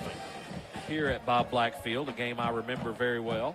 So what I'm hearing is we got 10 minutes and change to avoid history. Yeah, and the most points Fulton has ever given up is 69, and that was to Catholic in 2016 in that shootout game that we had here on Rivalry Thursday. Is that just for home games the most points? No, that's the most points that Fulton has given up, 69. I could have swore I lost to Greenville 77 my freshman year. I'm going to double-check that, because I could be mistaken, but I know I heard that cannon way too much. There was a whole lot of it that night. And on for the kickoff is KO as he kicks off, and it is fielded by Smith, I believe, and he's taking it to the 20 and is Struesting tackled by 84, number 84, Mason Adams. As the Falcons will begin the drive on the 21. about 1 extra yard from where they started about most of their possessions this year, or this game, excuse me.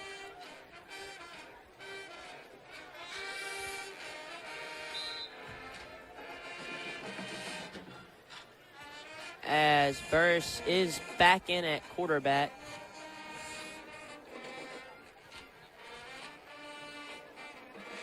And he takes the snap, hands it off, and that play is just blown up from the start. Not really a gain of anything there. Just kind of something we've seen the entire day from the run game of the Falcons. Yeah, not been a whole lot there. There's been some times that Fulton's found some running room with Womble, but it's been a little tougher here later on. And I know the Falcons want to try to get some younger guys in the ball game in spots because they need experience too. Snap is handled by Burris, and it is given out, thrown out into the flat to number 20 to number 26, I believe, maybe. It might have been. Yeah. Well, we've got a new quarterback in the ball game. That's Jay-Sean Smith. Oh, we do?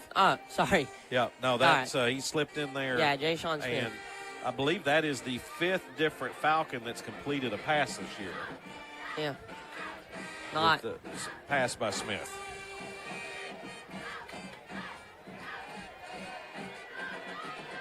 All right, I'm going to make a correction. The most points given up was 72 to Carter in 2022 in that shootout game, 72-54. Smith throws it up to underthrown. Number 15, Walter Williams, but it is underthrown and intercepted. But I believe there is a penalty on the field. Yeah, I think it's going to be an interception, but I think they're going to get Alcoa for a block in the back. Yeah, on the return. Yeah, on the return. Yeah, so that 72-54 was the final score of that game. That was a wild night. That was the night that the lineman ran the ball, I believe. Yeah. Similar to tonight. Waning years of PlayStation Presley. Yeah. Sure was. As the flag was on the Tornadoes for a block in the back that sets them back 10 yards, and they will now start this drive at the 40-yard line. Now, those Greenville games you referenced. Yeah, just like there was a 42. Yeah, I don't know where I got 77 you combined, it's combined, yeah. It was combined to, I believe, a 77-0 2 years in a row. Daughtry back at quarterback, hands it off to number 28, Blade Burgess, once again, and he's able to go for a big gain. A few missed tackles by the Falcons, but Burgess is wrapped up at the 41 of the Falcons for about a gain of 20.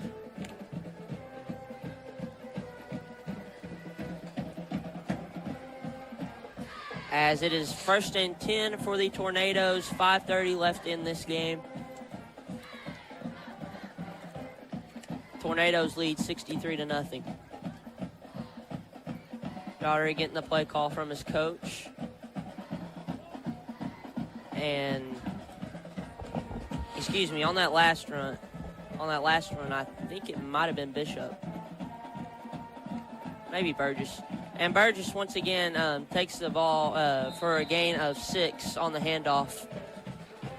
Yeah, right here for your Fulton. Once you get those guys tackled down, you want to be real slow to get off the pile and try and drag this out as long as you can and avoid that garbage time touchdown.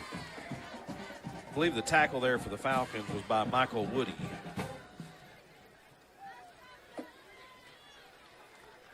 He's 2nd down and 8.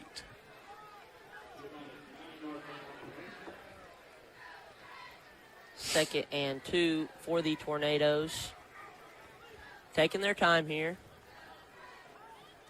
Getting some late substitutions in. You got 5 on the play clock. You can't take too much time unless you want to burn a timeout. And I believe that is. Oh no. Yeah. Took a be a delay game penalty. Yeah. I think Alcoa's in a situation with 4:08, 63-0. I don't. They want to be put in a situation where they don't have to score. I think is kind of the thought there, not taking the timeout and taking the penalty and just keep the clock running. Yeah. Also doesn't help my bingo board any, so. Yep. As Daugherty back at quarterback. Ball is handed off and is immediately wrapped up by number Monty Lawrence. 9. Yeah, Monty Lawrence on the tackle. One of the best plays we've seen so far tonight from the Falcons defense. Just first time really being able to get somebody into that backfield and getting Alcoa for a tackle of loss. All it took was the third string offense.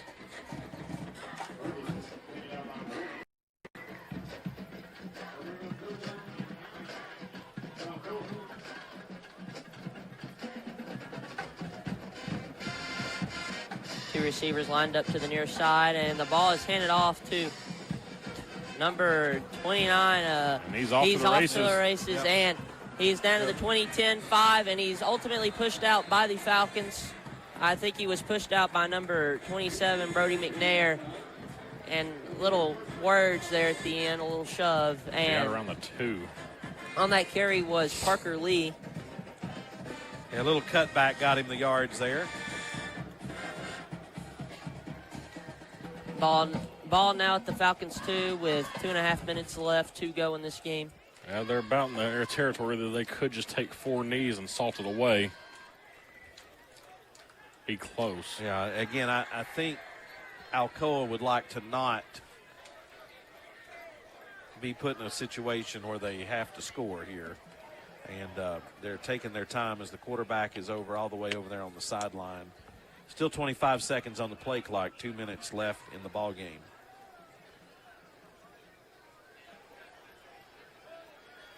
Play clock down to 15. And they're milking it for everything that it's worth. Yeah, they're probably just going to take another delay of game here. That's what it looks like. Yeah.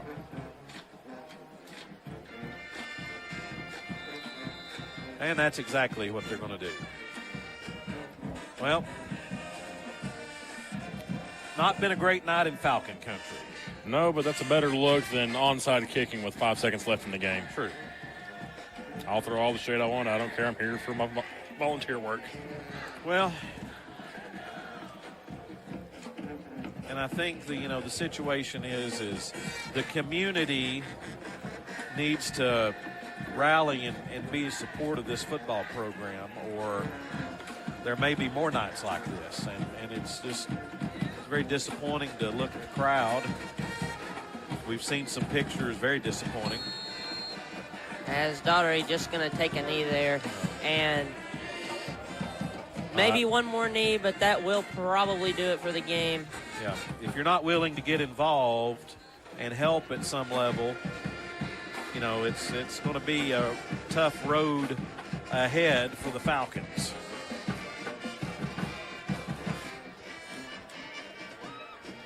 So Alcoa is not interested in snapping the football. The officials are not interested in snapping it, so the clock's going to roll down to 0 here, and the teams are going to meet in the center of the field. And Alcoa, the number 1 team in the state of Tennessee, is going to defeat the Fulton Falcons by the final score of 63-0 as Alcoa improves to 6-0 on the year. The Falcons drop to 0-6, and we'll try to wait to see if they can find their first win of the season next week on the road against Carter. Not much to say about this one. This one was all Alcoa. 63-0 is our final score here tonight from Bob Blackfield. Thank you for watching. Thank you for listening. We thank all the folks that make these broadcasts possible on WKCS Radio. Thank you to Robert Sheffield back in the studio. Thank you, Robert.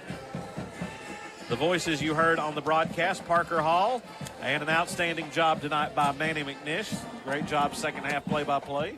Thank you. And Manny, along with Trace McCulley and Jack McCulley, were the announcers on the pregame show that you heard before the game on WKCS Radio. Thank you to our statistician, Chris Mays. Our technical director is Nicholas Slagle, and on the cameras tonight were Casey Jones and Jeremy Perry. 63-0 is our final score till we talk to you again next week from Carter. This is Russell May saying, Lego my ego. Good night, Reagan. Good night, Anderson. So long, everyone.